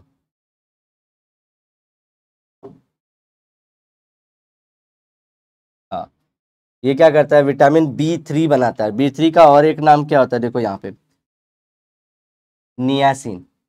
यहाँ पे क्या पढ़े थे आप लोग, इसका नाम क्या था, निकोटीन अमाइड था ना, एडेनिन डाइन्यूक्लियोसाइड था, डाइन्यूक्लियोटाइड, ये इसका नाम था ना। तो हम लोग देखो NI से याद रखना, नियासिन, तो विटामिन B3 बना देता है। कब, ग्लाइकोलिसिस में, जब हम लोग आगे जाते हैं NADH2 बनते रहते हैं क्रेब्स साइकिल में, और NADH2 जब हम लोग फाइनली किस में कन्वर्ट होते दिखता है आगे चल के अलग साइकिल में, ये विटामिन B3 बनाता है बॉडी में खुद से। ऐसे ही आप लोग FADH2 को देख लेते हैं, तो विटामिन B3 क्या होता है, B1, B2, B3, बायोटीन आप लोग सुने होंगे, जिसके बाल नहीं अच्छे होते उसको तो बायोटीन दिया जाता है, या बाल झड़ते रहते हैं, तो ऐसे बहुत सारे हैं। मैं हमेशा बोलता हूँ विटामिन B मतलब ब्यूटी, आपके रेड लिप्स चाहिए आप लोग को, या फिर आप लोग को ब्यूटिफिकेशन, चेहरा अगर अच्छे से रखना है, सब सारी चीज़ें, तो ब्यूटिफिकेशन का विटामिन है विटामिन B। ओके, तो ये स्टार्ट रखते हैं, एक एग्जाम्पल हमने दिया कि NADH2 जिससे आप लोग फैमिलियर हो, उसी से विटामिन B3 बन जाता है, निकोटिनामाइड से नियासिन। अब क्रेब्स साइकिल में जो आप लोग का FADH2 बना था ना, ध्यान दो ना, FADH2 कहीं नहीं बना था, सिर्फ क्रेब्स साइकिल में बना था। वो क्या करता है, वो विटामिन B2 बनाता है, उसका नाम क्या है, राइबोफ्लेविन। तो यहाँ पे आप लोग पढ़े थे ना, फ्लेविन, एडिनोसिन, तो यही सेम चीज़ है। तो राइबोफ्लेविन, विटामिन B2 को हम लोग राइबोफ्लेविन बनता है, वो बनता है किससे, FADH2 से, और वो किस साइकिल में आता है, क्रेब्स साइकिल में, और इसको और क्या बोलते हैं, विटामिन B2। अब सबसे बड़ी बात तो भैया वाटर की बात की जाती है। अब हम लोग 4 चीज़ें कर लिए, 5वीं चीज़ वाटर, पानी। हमारी बॉडी में कितना परसेंट वाटर है गाइस, 60 से 70% वाटर है, बाकी सब क्या है, कार्बोहाइड्रेट और ये सब सारी चीजें प्रोटीन वाली, बाकी 60 से 70 हमारे पानी है। Blood is also 90% of water. अब जब बात करें ब्लड की, ब्लड ब्लड ब्लड सिर्फ ब्लड के अंदर क्या है, तो ब्लड में 90% है, बच्चे यही कंफ्यूज होते हैं, बॉडी में 90% सोचते, बोलते हैं सर फर्क क्या है। देखो बॉडी में बहुत सारी चीजें हैं, उसमें प्रोटीन है, फैट्स है, विटामिन है, आपके लिपिड, और इसके बाद कार्बोहाइड्रेट्स है, वो सब मिला के सिर्फ 70% वाटर है, 30% 40% का ये माल है। लेकिन जब ब्लड की बात करें, जो हमारे वेन्स और आर्टरीज में 90% वाटर है। एनर्जी सेल है, एवरी सेल है 70% of water to its weight. अब ये बात की कर रहा है, बात अगर ब्लड से भी और छोटा जाए सेल के अंदर तो उसका जो पूरा वजन है उसमें 70% जो वजन है वो सिर्फ वाटर का रहता है। Therefore water is also important nutrient, इसके बिना तो कुछ नहीं होगा। If there is deficiency of water, dehydration मतलब आपकी बॉडी में पानी की कमी हो जाएगी। फंक्शनिंग ऑफ टिश्यू एवरीवेयर, हर जगह हर कुछ इम्पैक्ट हो जाएगा। इसलिए पानी बहुत ज़्यादा भी नहीं पीते रहिए अमाउंट में, there are functioning will be disturb. तो पानी भी एक है। अब फाइबर कर लेते हैं सिक्स्थ वाला। फाइबर कहाँ पे होता है? लीफी वेजिटेबल में, जैसे कि जिसके जो वेजिटेबल लीफ होते हैं, जैसे आप लोग के पालक हो गए, स्पिनच हो गए, ऐसे बहुत सारे चीज़ आते हैं। जैसे कि ले लो आप जो होती है ना, ये क्या बोलते हैं हम लोग, कैबेज, ये सब सारी क्या लीफी वेजिटेबल्स हैं। तो ऐसी सारी चीज़ें खाते हुआ तो उसमें क्या रहता है? बहुत सारा फाइबर रहता है। फ्रूट्स के अंदर भी रहता है, जैसे ये फ्रूट्स आप खाते हो उसमें फाइबर रहता है। तीसरा सीरियल्स के अंदर जो आप लोग बहुत सारे जो खाते रहते हो खाना पानी में, वो सब के अंदर भी फाइबर्स होता है। फाइबर्स का रोल क्या होता है? देखो, we can not digest fibre. Fibre क्या होता है? जैसे आप लोग ग्लूकोज को तोड़ के आप लोग, अरे हमारी ग्लूकोज को तोड़ के बॉडी ने एनर्जी निकाल लिया, प्रोटीन को यूज़ करके अमाइनो एसिड और प्रोटीन बना दिया, और नहीं बचा, नहीं चाहिए तो NH3 बना के बॉडी से निकाल दिया। ऐसे ही हर एक चीज़ को तोड़ रहा है, लिपिड्स को तोड़ के फैटी एसिड और हमारे को अल्कोहल बना के दे रहा है। फिर हम लोग को वाटर, सारी चीज़ों को बैलेंस करने के लिए विटामिन टूट रहे हैं तो हम लोग को विटामिन बना के दे रहे हैं। ये क्या होता है? इसको बॉडी तोड़ती ही नहीं है। ये क्या आता है? जहाँ से जैसे आया वैसे ही जाएगा ये। जी हाँ, ऊपर से आया नीचे से निकल जाएगा। जी हाँ, तो can not be digested the fibre. पहले होता था, आज से बहुत साल पहले, लेकिन आज का ह्यूमन नहीं कर पाता। देखो, ये गया आपके स्टमक के उसमें, ये फाइबर देखो पूरा चीज था। संतरे में पूरा संतरा नहीं है, संतरे का कुछ पार्ट फाइबर है। ओके, देखो फाइबर है। अब क्या करता है? Also required in removal of waste product. तो ये क्या करते हैं? आपके जो इंटेस्टाइन में ऐसे पड़े रहते हैं, तो ये क्या होते हैं? ये थोड़े ड्राई रहते हैं। तो ये क्या करते हैं? जो इंटेस्टाइन की वॉल होती है उसमें से पानी खींचते पानी खींचते रहते हैं। तो उससे क्या होता है? जो आपका फीकस था, जो वेस्ट मटेरियल था, जो बाथरूम करके आप लोग निकालते हो, तो वो क्या होता है? ढीला हो जाता है, दैट बिकम्स लूज, और वो इजीली रेक्टम के थ्रू बाहर आ जाता है। That's the importance of fibre. तो आप लोगों को कई बार डॉक्टर बोलते हैं फाइबर खाओ, फाइबर खाओ, खाने में फाइबर खाओ। समझे ये बात को? ये चीज़ है। तो यहाँ से देखो, ये क्या करेंगे? वो ये यहाँ पे है वाटर, ये आपका फिकस मटेरियल है, उसके अंदर मिलेंगे, वाटर एब्जॉर्ब करेंगे और रेक्टम के थ्रू बाहर चला जाएगा। But require in digestion of other nutrients, क्योंकि अगर आप इसको निकालोगे नहीं, इसको पूरे बॉडी से कचरे को नहीं निकाले, तो आप सारे मटेरियल एब्जॉर्ब ही नहीं कर पाएंगे बॉडी से। चलो देखो, in the form of ficus. और ये कैसे होता है? मैंने बोला वाटर एब्जॉर्ब करके करता है। चलो, what happens to the cells और tissue when we get injured. तो ये जब सेल अगर टूट फूट जाते हैं तो इसमें होता क्या है सर? बताइए, बता देते हैं दोस्तों बिना किसी देरी के। ये देखो, repair of wounded tissue takes place by regeneration of loss cell. ये रिपेयर हो जाता है, देखो ये वापस से ये सेल आ जाता है वैसा। ये कैसे होता है? ये देखो, ये सब ठीक हो जाते हैं। When the wound heals are new cell formed there. तो जब ये हील हो रहा है, क्या न्यू सेल बनते हैं उधर? Yes. Do plants get injured when plug the flower. जब मैं फूल तोड़ता हूँ तो क्या उसको दुख होता है? उसके अंदर भी यातना होती है, उसको भी पेन होता है। जी हाँ, yes. These injuries are healed by formation of new buds। इनके अंदर क्या होता है? ये लोग फिर से नए बड बना देते हैं उधर ही, और बाद में खुद को ठीक कर लेते हैं, हमारे में सेल्स बन जाते हैं। Every organism begins its life as a single cell. हम सब एक सिंगल सेल की पैदावार हैं। पहले पिता का सेल या माता का सेल सिंगल आए, फिर जाइगोट बनाए, फिर एम्ब्रियो बनाया, फिर हम लोग पैदा हो गए। बोलो जिंगा लाला हूँ, आगे हम लोग। ठीक है, आगे। Then how does the number of cell increase in its body. ये बढ़ता कैसे? सर ये तो आपने जिंगा लाला हु करके हमारा मूड खराब कर दिया, लेकिन बताओ ये होता कैसे? बता रहा हूँ दोस्तों, बता रहा हूँ। This cell divides and redivides to give rise to new cell. यही सेल जो होता है ना दोस्त, यही जो पहला सेल था, यही बार बार जो मिलते हैं माता पिता के, बार बार डिवाइड होके ये लोग क्या करते रहते हैं? नया सेल बनाते रहते हैं। एक से बने दो से बने इतने सारे, और बाद में पूरा बेबी बन जाता है। In some one parent cell divides to form, देखो, न्यू इंडिविजुअल। ठीक है, पेरेंट ही डिवाइड हो गया, हमारे में पेरेंट टूट के आधा, पिता अपना बोलते हैं जा मेरा शूरवीर रक्त तेरे कणों में जाए, माँ बोलती है जा मेरे शूरवीर रक्त तेरी कणों में जाए, ऐसे मिलाए तो बन जाए। ऐसा नहीं होता है ना। हमारा कटता नहीं है, जैसे कि मतलब जिंदगी कट जाती है हमारी, लेकिन ऐसा नहीं होता है। यहाँ पे क्या पेरेंट ही डिवाइड हो जाता है, ये पेरेंट ही खुद की कुर्बानी देके दो नए बना देता है, तो इसको बोलते हैं asexual reproduction. How are all these events possible, देखते हैं। सेल डिवीजन में आ गया आपके, देखिए one of the important character of cell and living organism, क्या है सबसे बड़ा कैरेक्टर अगर वो लिविंग ऑर्गेनिजम्स है? Reproduction is also done through the activity of dividing cells. जो आपका हम लोग बोलते हैं, अगर मैं लिविंग सेल्स हूँ तो मेरी एक सबसे बड़ी कैरेक्टरिस्टिक कि मेरे सेल डिवाइड होंगे, रीडिवाइड होंगे, डिफ्रेंशिएट होंगे, बनते रहेंगे, तो मेरा कैरेक्टर तो जिंदा हूँ मैं। अगर आपकी सांसें चल रही हैं तो जिंदा हो आप, आपके सेल डिवाइड हो रहे हैं तो जिंदा हो आप। और दूसरा क्या, जो रिप्रोडक्शन भी होता है ना दोस्तों, नया बेबी की तैयारी होने वाली है, वो भी सेल डिवीजन से ही आता है। जी हाँ, one of the most important character cell ये होता है ग्रोथ और for multicellular organism is also due to this cell division. तो ये इतू सा इतना बड़ा हो गया, ये भी सेल डिवीजन से ही होता है। चलो, अब रिपेयर करने के लिए ये जो रप्चर्ड सेल है, देखो उसको रिपेयर करते जा रहे हैं, देखो ये रप्चर हो चुका है, इसमें नए नए सेल भरते जा रहे हैं। ओके, ये सब के लिए सेल डिवीजन काम आता है। सेल डिवीजन होता है दो टाइप का, माइटोसिस, मियोसिस। ओके, मियोसिस में एक स्पेलिंग याद रखिएगा, MEI होता है, ये बच्चे बड़ा मिस्टेक करते हैं, ME लिख के आ जाते हैं मियोसिस को, ऐसे लिखिए। अरे येलो दिख रहा है आप लोग को क्या?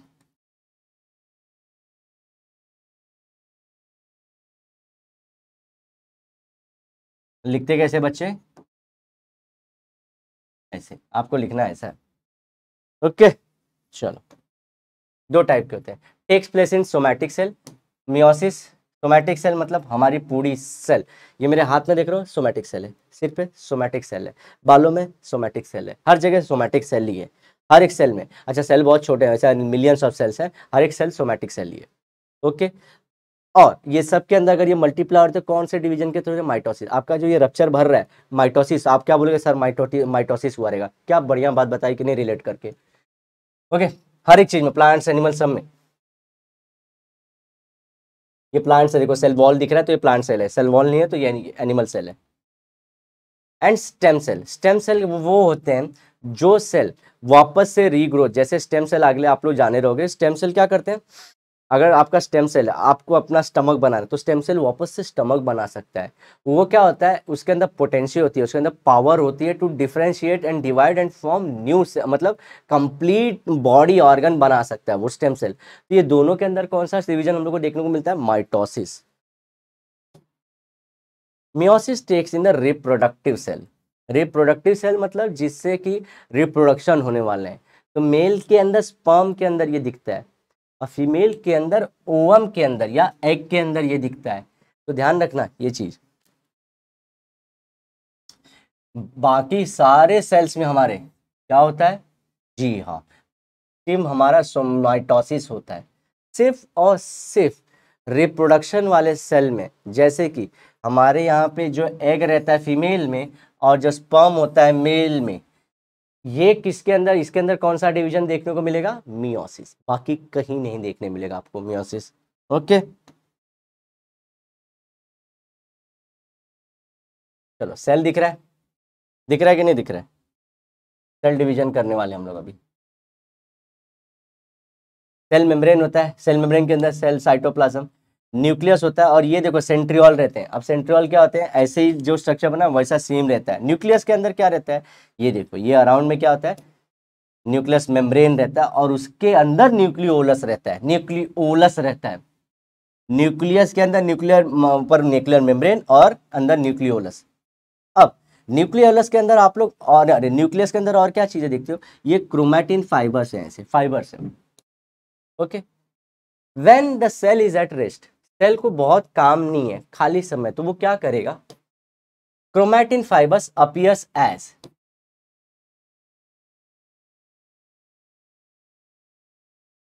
थिन नेटवर्क ऑफ थ्रेड्स, आराम से दिखता है, ठीक है। Next, when the cell divides, जब डिवाइड होने वाला है, क्रोमैटिन फाइबर कंडेंस, शॉर्टेंस, लंबा था तो क्या होगा? छोटा होते जाएगा, कंडेंस हो जाएगा, एंड ये फॉर्म कर देगा something called as it becomes thick and thread, और ये बना देता है हमारा क्रोमोसोम। देखो ऐसे फैला हुआ था, जमा हो के क्या बना दिया इसने, क्रोमोसोम बना देता है जब डिवाइड होने वाला है। रेस्ट में no. Okay, chromosome number is denoted by N. इसको हम लोग किससे दिखाते हैं, एन से। ये सब एन एन है, अकेले सिंगल सिंगल है, एन एन है। But chromosomes are always present in pair. ये लोग जन्मजात से दोस्ती के साथ पैदा होते हैं, रिलेशन में आते हैं, तो हमेशा ये एन नहीं रहता, एन के बाजू में एक और एन होता है, 2n रहते हैं। Total number of chromosome is denoted by the 2n। ठीक है, टोटल जो हमेशा रहते हैं, देखो ये 2n हमेशा जोड़ी में रहेंगे। फॉर एग्जाम्पल ह्यूमन बीइंग है 23 पेयर्स ऑफ क्रोमोसोम। मेरे अंदर कितने पेयर ऑफ क्रोमोसोम है, एक सेल के अंदर, एक सेल के। अभी देखो मैं, आप लोग मेरी बॉडी में ऐसे 23 क्रोमोसोम मत देखो ऐसा, ये मेरी बॉडी में एक सेल, उसके अंदर न्यूक्लियस का पूरा, जब जाओ न्यूक्लियस के अंदर जाओ, उधर आपको कितने पेयर मिलेंगे, 23 पेयर मिलेंगे। ठीक है, मतलब 46 क्रोमोसोम, और पेयर कितने मिलेंगे, हमारे 23 पेयर मिलेंगे। Total number of chromosome in human being is 46। The chromosome number 2n is fixed for species. अब मेरे अंदर 46 हैं या 23 पेयर्स हैं, बंदर के अंदर कुछ और होंगे, रेप्टाइल्स के अंदर कुछ होंगे, लेकिन फिक्स है उनका। बिफोर द सेल डिवाइड्स, अब देखो सेल डिवीजन करने वाले हैं, the chromosome always duplicate. Chromosome क्या होने वाला है, डुप्लीकेट करने वाला है खुद को। ओके, ये देखो, और ये क्या है, 2n becomes 4n and 46 becomes, और ये बोलने का तरीका हमारा, 2n में से 2 मल्टीप्लाई कर दो 92। तो देखो ये लोग क्या कर रहे हैं, मल्टीप्लाई कर दे रहे हैं, एक दूसरे के डबल हो जा रहे हैं। रियल में ऐसा कुछ नहीं होता है, चलेगा, लेकिन फिर भी मान लीजिए कि क्या होता है, ये 2n से क्या हो जाता है, 4n हो जाता है। तो आपके जो ऐसे वाले सेल थे, जो हम लोग सिंगल सिंगल देख रहे थे, वो अब ऐसे ऐसे हो जाते हैं, तो ये लोग मल्टीप्लाई हो जाते हैं। ठीक है, कैसे, पहले ऐसे था, तो ये लोग 2n बोले थे, अब क्या कर लेते ये लोग,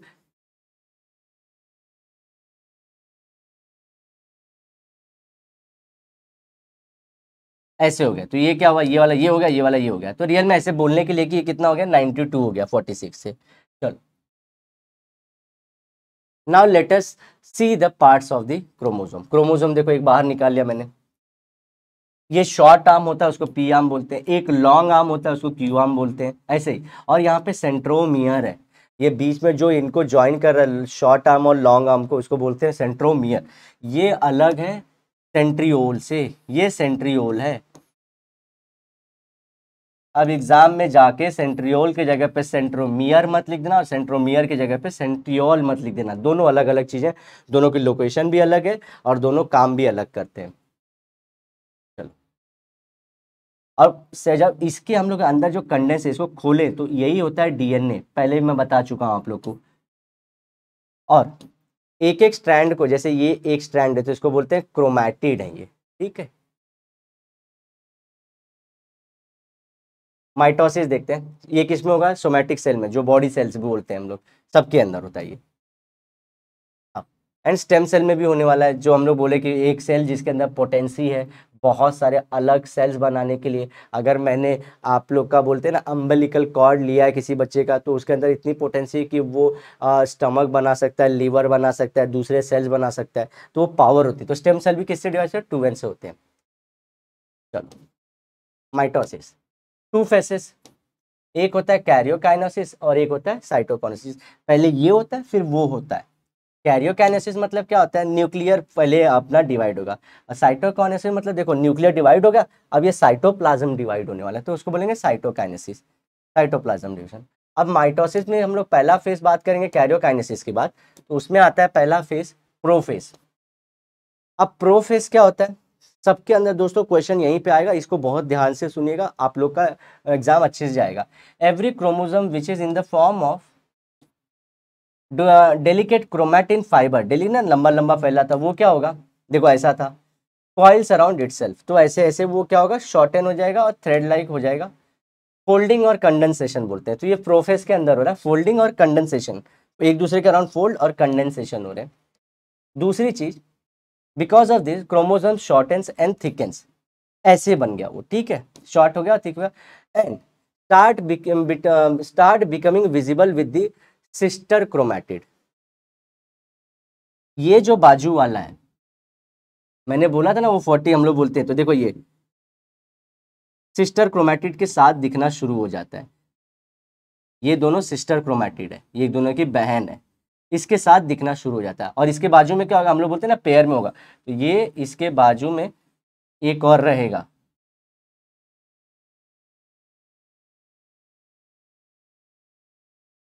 ठीक है, ये ऐसे रहने वाले हैं लोग। दूसरी चीज की वजह से हम लोग दिखना है, अब देखिए सेंट्रियोल डुप्लीकेट्स, ये जो सेंट्रियोल है ये डुप्लीकेट होगा, दो बना दिए इसने।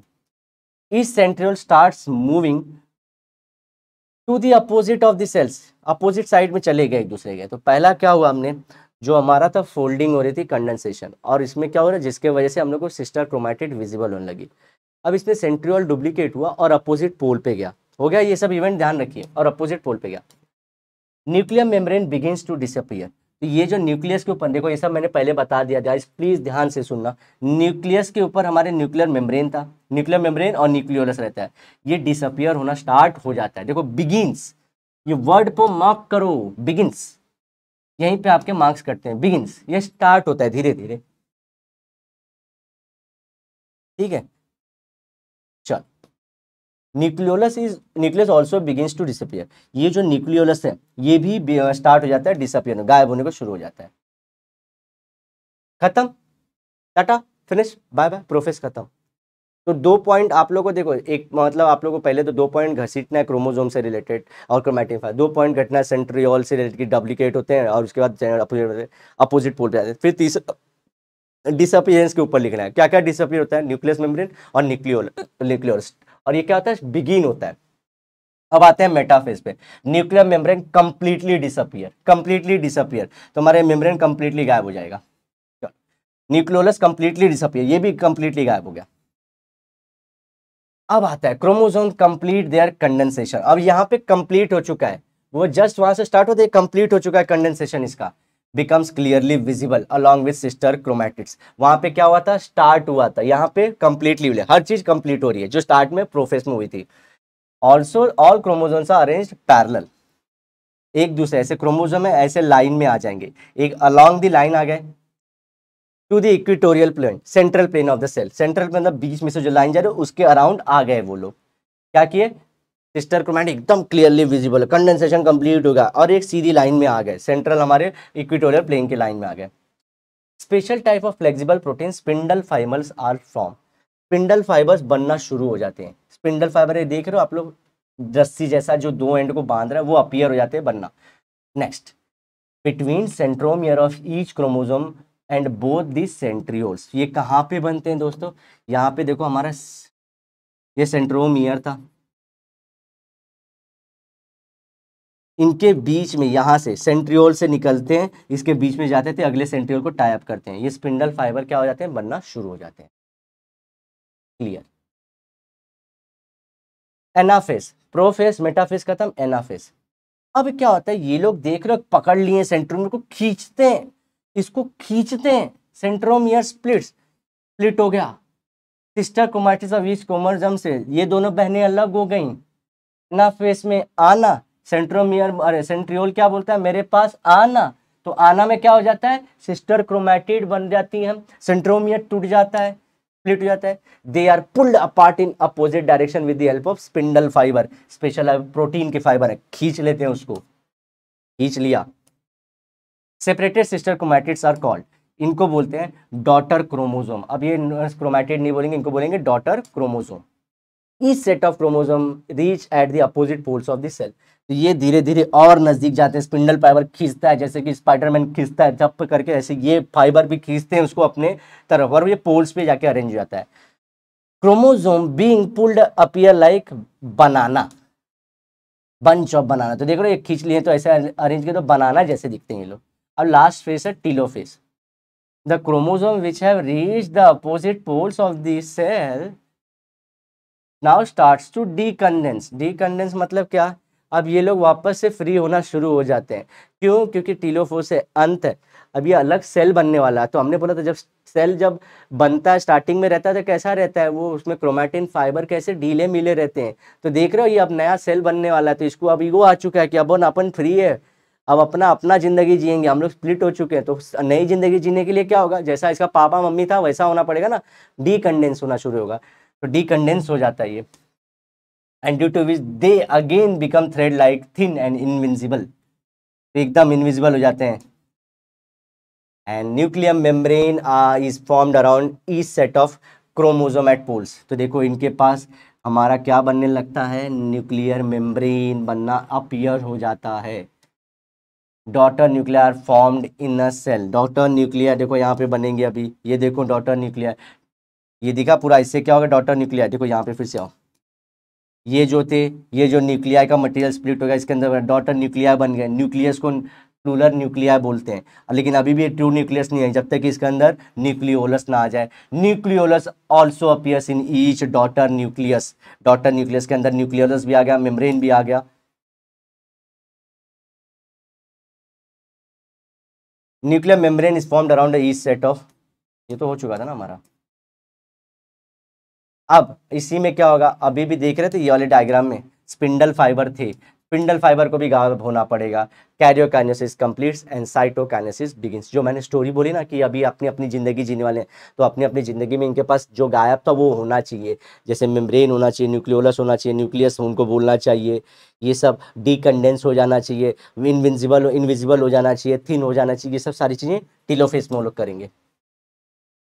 अब साइटोकाइनेसिस मतलब इसके अंदर क्या होगा, साइटोप्लाज्म डिवाइड होगा, तो साइटोप्लाज्म डिवाइड्स बाय साइटोकाइनेसिस। इसके अंदर क्या होता है, पहले तो एक नॉच क्रिएट होती है, ऐसा पिंच, इक्वेटोरियल प्लेन, तो ये सेंट्रल प्लेन था हमारा। अब यहाँ पे हम लोग क्या बोल रहे हैं, यहाँ पे नॉच एक क्रिएट होगा, इट डिपेंड्स ग्रेजुअली, और ये और नीचे नीचे आते जाएगा, and two new cells are form, ये दो नए सेल बन चुके हैं आपके, and the two new cells are called as the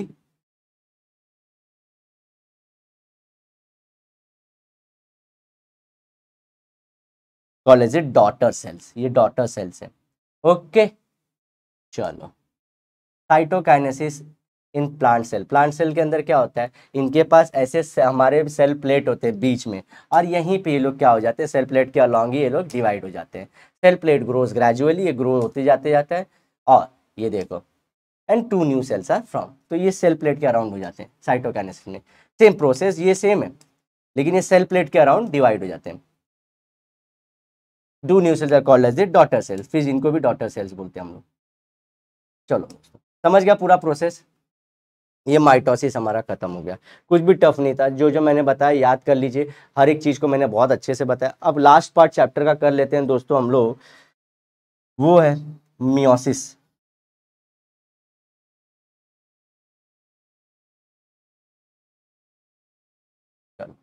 meiosis, meiosis में गाइस देखो, मियोसिस कंप्लीट करने में मियोसिस 1 और मियोसिस 2 दो चीजें आती है, कंप्लीट मियोसिस में हम लोग दो पार्ट में बांटते हैं, मियोसिस 1 और मियोसिस 2 के अंदर देख लेते हैं, इसलिए मियोसिस 1 लिखा है। देखो मियोटिक फेज में it divide into two stages, एक होता है कैरियोकाइनेसिस 1 और साइटोकाइनेसिस 1, ऐसे ही दूसरा पार्ट भी रहता है, हम लोग बोलते हैं उसको मियोसिस 2, उसमें भी कैरियोकाइनेसिस और साइटोकाइनेसिस होगा। समझ गए, ये मियोसिस 1 में। अब इसमें भी जैसे आप लोग पढ़े थे कैरियोकाइनेसिस, हमने बोला था कैरियोकाइनेसिस में 4 फेसेस होते हैं माइटोसिस के अंदर, इसके अंदर भी 4 फेसेस होंगे, प्रोफेस, मेटाफेस, एनाफेस, टीलोफेस। लेकिन यहाँ पे हम लोग M1 मियोसिस 1 की बात करें, मियोसिस फिर से कितने स्टेजेस में होगा, और ये कहाँ पे होता है, हमारे रिप्रोडक्टिव सेल के अंदर, वो कहाँ, एग्जाम्पल एग के अंदर और मैं स्पर्म के अंदर बताया था। इसमें दो फेसेस, मियोसिस 1, मियोसिस 2। मियोसिस 1 को हम लोग बोल रहे हैं, इसमें भी दो स्टेजेस हो गए, कैरियोकाइनेसिस और हमारा साइटोकाइनेसिस, तो कैरियोकाइनेसिस 1, साइटोकाइनेसिस 1, यहाँ पे क्या कैरियोकाइनेसिस 2, साइटोकाइनेसिस 2। तो हम लोग बात कर रहे हैं, अभी ध्यान दे रहे हैं मियोसिस फेस 1 में, तो कैरियोकाइनेसिस 1 के 4 फेसेस होते हैं, तो इसलिए इसको पहला वाला फेस है, इसलिए profess 1, metaphase 1, anaphase 1, telophase 1। Okay चलो,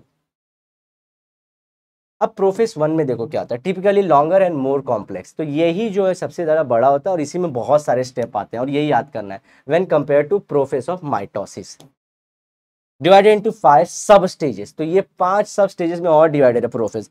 तो एक होता है लेप्टोटिन, दूसरा होता है जाइगोटिन, और तीसरा होता है पैचेटिन, डिप्लोटिन और डाइकाइनेसिस। तो ये 5 प्रोसेस किस में है, प्रोफेस में। इसके बाद कौन सा फेस आएगा, डाइकाइनेसिस की बात पूछूं तो आप लोग से, प्रोसेस ऑन मेटाफेस 1, फिर एनाफेस 1, टीलोफेस 1। चलो मियोसिस वन स्टार्ट करते हैं, प्रोफेज वन का सब स्टेज करते हैं लेप्टोटीन। इसमें क्या होता है देखो, अब इसका लेप्टोस का मतलब क्या होता है, थिन, इसलिए उसका नाम है thin thread. Chromatin network condense, ये कंडेंस होगा जैसे कि वहां पे हो रहा था हमारे माइटोसिस वन में, लेकिन यहाँ पे ध्यान रखना, देखो कंडेंस हो गए, resolves in a long thin thread like chromosomes. तो देखो लॉन्ग जैसे हम लोग बोले थे ये दिख जाते हैं हम लोग को। नेक्स्ट क्या बोलते हैं, थिन रहेंगे लॉन्ग रहेंगे। दूसरा जाइगोटीन में, जाइगो नाम से क्या मतलब होता है, पेयर्ड हो जाते हैं। अब ये देखो, homologous chromosomes come closer to each other. Homologous मतलब जो जैसे सेम रहने वाले होते हैं वो एक दूसरे के पास आ जाते हैं। ये लोग क्या होते हैं, होमोलोगस, एक की हमेशा पेयरिंग में रहते हैं। जो पेयर में रहते हैं उसमें जो सेम वाले एक दूसरे के नजदीक आ जाते हैं, आ गए। Their pairing is called synapsis. Chromatids are not visible at this stage. Zygote prophase one में ही चल रहे हैं हम लोग, लेकिन जाइगोनिमा के स्टेज में अभी तक जो होता है क्रोमैटिड ऐसे साइड वाले नहीं रहते, सिंगल वाले, जो मैं पहले बता चुका हूँ, ये आगे प्रोफेस वन हमने उसमें भी किया था कि जो है कंडेंस होते होते होते स्टार्ट होता है सिस्टर क्रोमैटिड दिखना। फिर हम लोग देखते हैं कि हमारे मेटाफेस में लिटरली अपीयर हो जाती हैं सिस्टर क्रोमैटिड। सेम यहाँ पे पहले ऐसे सीधा सीधा दिखते हैं, और ये लोग क्या करते हैं, जो उनका होमोलोगस जो सही वाला पार्टनर है, क्योंकि ये लोग पेयर में रहते हैं ना, तो सही वाला पार्टनर उसके बाजू में आ जाता है, and chromatids are not visible. अब आते हैं पैचेटीन के अंदर। पैची मतलब क्या होता है, थिक बन जाता है। देखो अब ये थिक होने लगा, सिस्टर क्रोमैटिड्स दिख गए, सिस्टर क्रोमैटिड्स दिख गए, क्रोमैटिड्स बिकम विजिबल। पहले वाले में नहीं थे, इसमें आ गया प्रोफेस वन में ही। Crossing over occurs at this stage. Crossing over क्या होता है, अब ये एक दूसरे के साथ एक्सचेंज करेंगे, नहीं तो ये माइटोसिस नहीं बोल देते, आप बोलेंगे सर माइटोसिस जैसा ही लग रहा है। ये स्टेप नहीं होता है माइटोसिस में। देखो ये देखो, ये एक दूसरे के मटेरियल एक्सचेंज करेंगे दोस्तों। इसका मटेरियल जो ब्लू वाला है रेड के पास जाएगा, रेड वाले का ब्लू वाले के पास। क्रॉसिंग ओवर इसी को बोलते हैं between non sister chromatids. Non sister chromatids मतलब क्या, देखो इसके सिस्टर क्रोमैटिड कौन है, देखो ये दोनों सिस्टर क्रोमैटिड है, और ये अपने अलग सिस्टर क्रोमैटिड है, ये अलग है। लेकिन नॉन सिस्टर मतलब ये दोनों बहनें नहीं है, उनके बीच में शेयरिंग हो रही है। ओके देखो हुआ, प्लाज्मा डेवलप हुआ जब वो क्रोज में है, और एक्सचेंज हो गया। देखो ये एक्सचेंज हो गया, रेड का मटेरियल इसने ले लिया, ब्लू का मटेरियल रेड ने ले लिया, एक्सचेंज हो गया पैचिनिमा में। रिकॉम्बिनेशन बोलते हैं इसको, एक दूसरे का वापस से लेके रिकॉम्बिनेशन किया, और यही होता है वेरिएशन। इसी की वजह से हम लोग पीढ़ी दर पीढ़ी थोड़े से अलग दिखना या कुछ अलग आते हैं, और इसी को इवोल्यूशन का पार्ट बताते हैं। चलो डिप्लोडिन, अब देखो हम लोग क्या लगता है दोस्तों कि मियोसिस अलग है, थोड़ा सा टफ रहता है दोस्तों, कुछ अलग नहीं है, बहुत इजी चीज़ है, और यही बहुत इंपॉर्टेंट रहता है, क्योंकि हमारे जीवन का पूरा बेस ही यही है कि ये बना है, समझे। अब डिप्लो मतलब क्या होता है, टू। आफ्टर एक्सचेंज देखो रिकॉम्बिनेशन हो चुका है, recombined sister chromatid start repelling, दूर जाते हैं, nucleus nucleolus and nuclear membrane start disappearing. देखो बाकी सब तो प्रोफेज जैसा उसमें होता है वैसे हो रहा है सब, इसमें भी न्यूक्लियस मेम्ब्रेन जो गायब हो रही है, न्यूक्लियोलस भी धीरे धीरे गायब हो रहा है, लेकिन क्रॉसिंग ओवर की बात माइटोसिस में नहीं की थी हमने। प्रोफेज अब डायकेनेसिस मूविंग मतलब होता है, डाय मतलब। अब क्या होता है, देखो ये बन गए, देखो क्रॉसिंग ओवर के साथ दिख रहा है क्या, ये क्रॉसिंग ओवर के साथ है। Chromosome condense and shortens, condense हो जाता है और शॉर्टेन हो जाता है। Nucleus nuclear membrane and nucleus disappear, गायब हो गए। Spindle fibre begin to appear. अब मेटाफेस देखो ये बिगिन हो गया ना अपीयर करने, और सेंट्रियोल देखो ये चले गए अपोजिट एंड पे।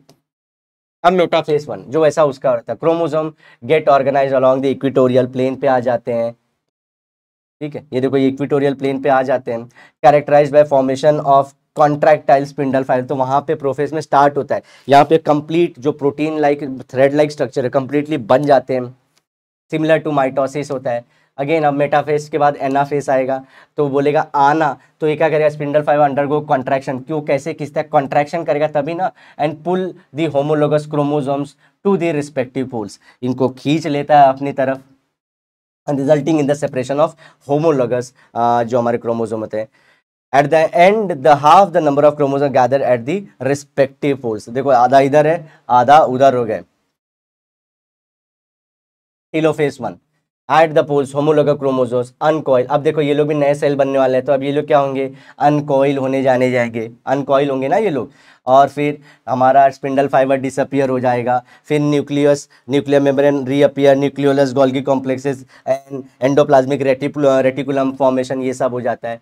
तो मियोसिस 1 के एंड में आप लोगों ने क्या देखा, मियोटिक फेज, कैरियोकाइनेसिस 1 में डिवाइड किए थे। अब इसका जो सेकंड पार्ट है साइटोकाइनेसिस, साइटोप्लाज्म डिवाइड हो जाता है, 2 haploid daughter cells are cells with single set of chromosomes are form, single set इसमें क्रोमोसोम के आ जाते हैं। मतलब आपके बताता हूँ, अभी मैं बता देता हूँ, समझो माइटोसिस में कितने थे दोस्तों, 2n थे ना,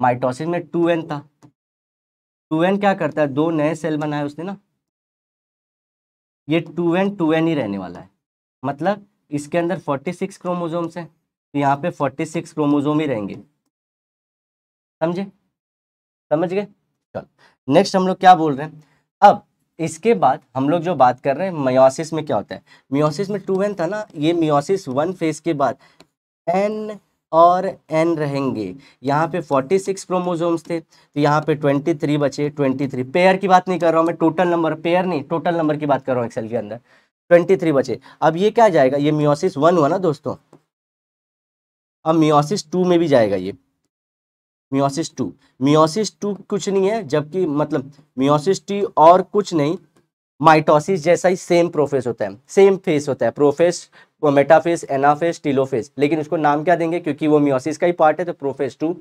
मेटाफेस 2, एनाफेस 2, टीलोफेस 2, और वो क्या करेगा, ये एन वाले को एन और एन में ही रखेगा, तो माइटोसिस चेंज नहीं करता है प्लॉइडी को, 2n है तो 2n ही रखता है, प्लॉइडी मतलब कितने नंबर ऑफ, ये कितने पेयरिंग है इनकी, यहाँ पे मियोसिस क्या कर देता है, चेंज कर देता है प्लॉइडी, ये डिप्लॉइड था, उससे डिप्लॉइड मतलब डबल, उससे हैप्लॉइड बना दिया, सिंगल वाला बना दिया, और फिर मियोसिस 2 में जाके 2 थे तो उनसे 4 बना के दिखा दिया, यही फर्क है बस, ये बहुत इंपॉर्टेंट, ये कहीं नहीं आप लोग को मिलेगा, प्लीज इसे नोट डाउन कर लो, ये प्लॉइडी चेंज नहीं करता माइटोसिस। तो देखो 2 हैप्लॉइड डॉटर सेल्स, हैप्लॉइड मतलब सिंगल एन वाले हैप्लॉइड, और ये कैसा था, डिप्लॉइड, मदर जो सेल थी वो डिप्लॉइड थी, उसे हैप्लॉइड बना दिया बेचारे को। अब इसका भी रीजन ना दोस्तों, रीजन क्या है, देखो ये समझो, ये आपके रिप्रोडक्टिव सेल हैं, इसके अंदर 23 है, और ऐसे 4 बने थे ना, तो 23 23 और 23, ये आपके रिप्रोडक्टिव सेल में, समझो ये फादर के सेल में ऐसे हुआ, ऐसे ही मदर के सेल में भी होगा ना 23, तो ये देखो 23 और मदर फादर का अगर मिलन होता है तो 23 + 23 मिलके कितना हो गया, 46 हो गया ना आपका, ये इसीलिए डिवाइड हुआ कि आपका बैलेंस बराबर बना के रखना लाइफ में। कितनों को ये बात समझी, क्योंकि मैंने क्या बोला था, हमारे हर एक सेल में 46 क्रोमोसोम्स हैं, लेकिन अगर समझो मेरे बॉडी में 46, मम्मी पापा का मियोसिस हुआ ही नहीं सेल्स का, जो रिप्रोडक्टिव सेल्स से, तो 46 और 46 ऐड होकर 92 हो जाएंगे, मेरे सेल में 92, फिर अगली पीढ़ी में और ज़्यादा हो जाएगा, 184 बेकार हो जाएगा। तो सेल ने क्या बोला, जो रिप्रोडक्टिव सेल्स है ना उनको हाफ कर देते नंबर में, 23 23 और 23 कर दिया। जब आगे आपके मदर का ये गैमेट्स हैं, ये गैमेट मिला, ये मदर का गैमेट मिला, ये फ्यूजन हुआ, जाइगोट हुआ, और जाइगोट बाद में डिवाइड होके एम्ब्रियो बनाने वाला है, और एम्ब्रियो से पूरी लाइफ आने वाली है, आप खड़े हो जाएंगे। ये ब्रिलियंसी हमारे मियोसिस की, इसलिए इसको बहुत अच्छे से पढ़ना चाहिए। बच्चे हेट करते हैं लेकिन पता नहीं क्यों हेट करते हैं। चलो अब इसके बाद क्या आता है, a very short resting phase between meiosis 1 और मियोसिस 2 में जाता है, तो थोड़ा देर के बाद मियोसिस 1 के बाद थक जाता है, तो उसको बोलते हैं थोड़ा रेस्ट कर लेते हैं, इसको बोलते हैं interkinesis. Meiosis 2 again divided into 4 stages, prophase 2, metaphase 2, anaphase 2, telophase 2। अब इसमें जो वो 2 सेल बने थे ना, मैंने देखो पिछले स्लाइड में दिखाया था, बोथ हैप्लॉइड डॉटर, हैप्लॉइड थे ना, सिंगल एन थे, अंडरगो मियोसिस 2 और साइमल्टेनियसली साथ में जाते हैं, ओके, और 2 से क्या बना दिए वो लोग, 4। Plays an important role in, देखो production of haploid gametes, spores for sexual reproduction, आगे चल के इन्हीं का मिलन होने वाला, तो वो करता है। दूसरा जेनेटिक रिकॉम्बिनेशन, इवोल्यूशन होता है इसमें, क्योंकि उसने क्रॉसिंग ओवर किया था, हम बेहतरीन होते जाते हैं। वेरिएशन होता है, देखो थोड़े अलग अलग हम लोग क्यों दिखना शुरू हो जा रहे हैं दोस्तों, ये सब के वजह से रिलेशन किसका है, मियोसिस का। तो that's it for the day दोस्तों। अगर अच्छा लगा हो वीडियो तो जरूर लाइक करिएगा, कमेंट करके बताइए कैसी जा रही वीडियो, सब्सक्राइब जरूर करिएगा चैनल को, अपने दोस्तों में से शेयर करिए और हमें हमारे मुकाम तक पहुंचने में जरूर मदद करिए। और हमारा मुकाम कुछ नहीं है, आप लोगों को एंटरटेनमेंट और एजुकेशन दोनों प्रोवाइड करना है। That's it for the day दोस्तों, मिलते हैं next till then bye bye, have a great nice day, सायोनारा, लेकिन वादे के साथ जरूर मिलेंगे दोबारा दोस्तों, बाय।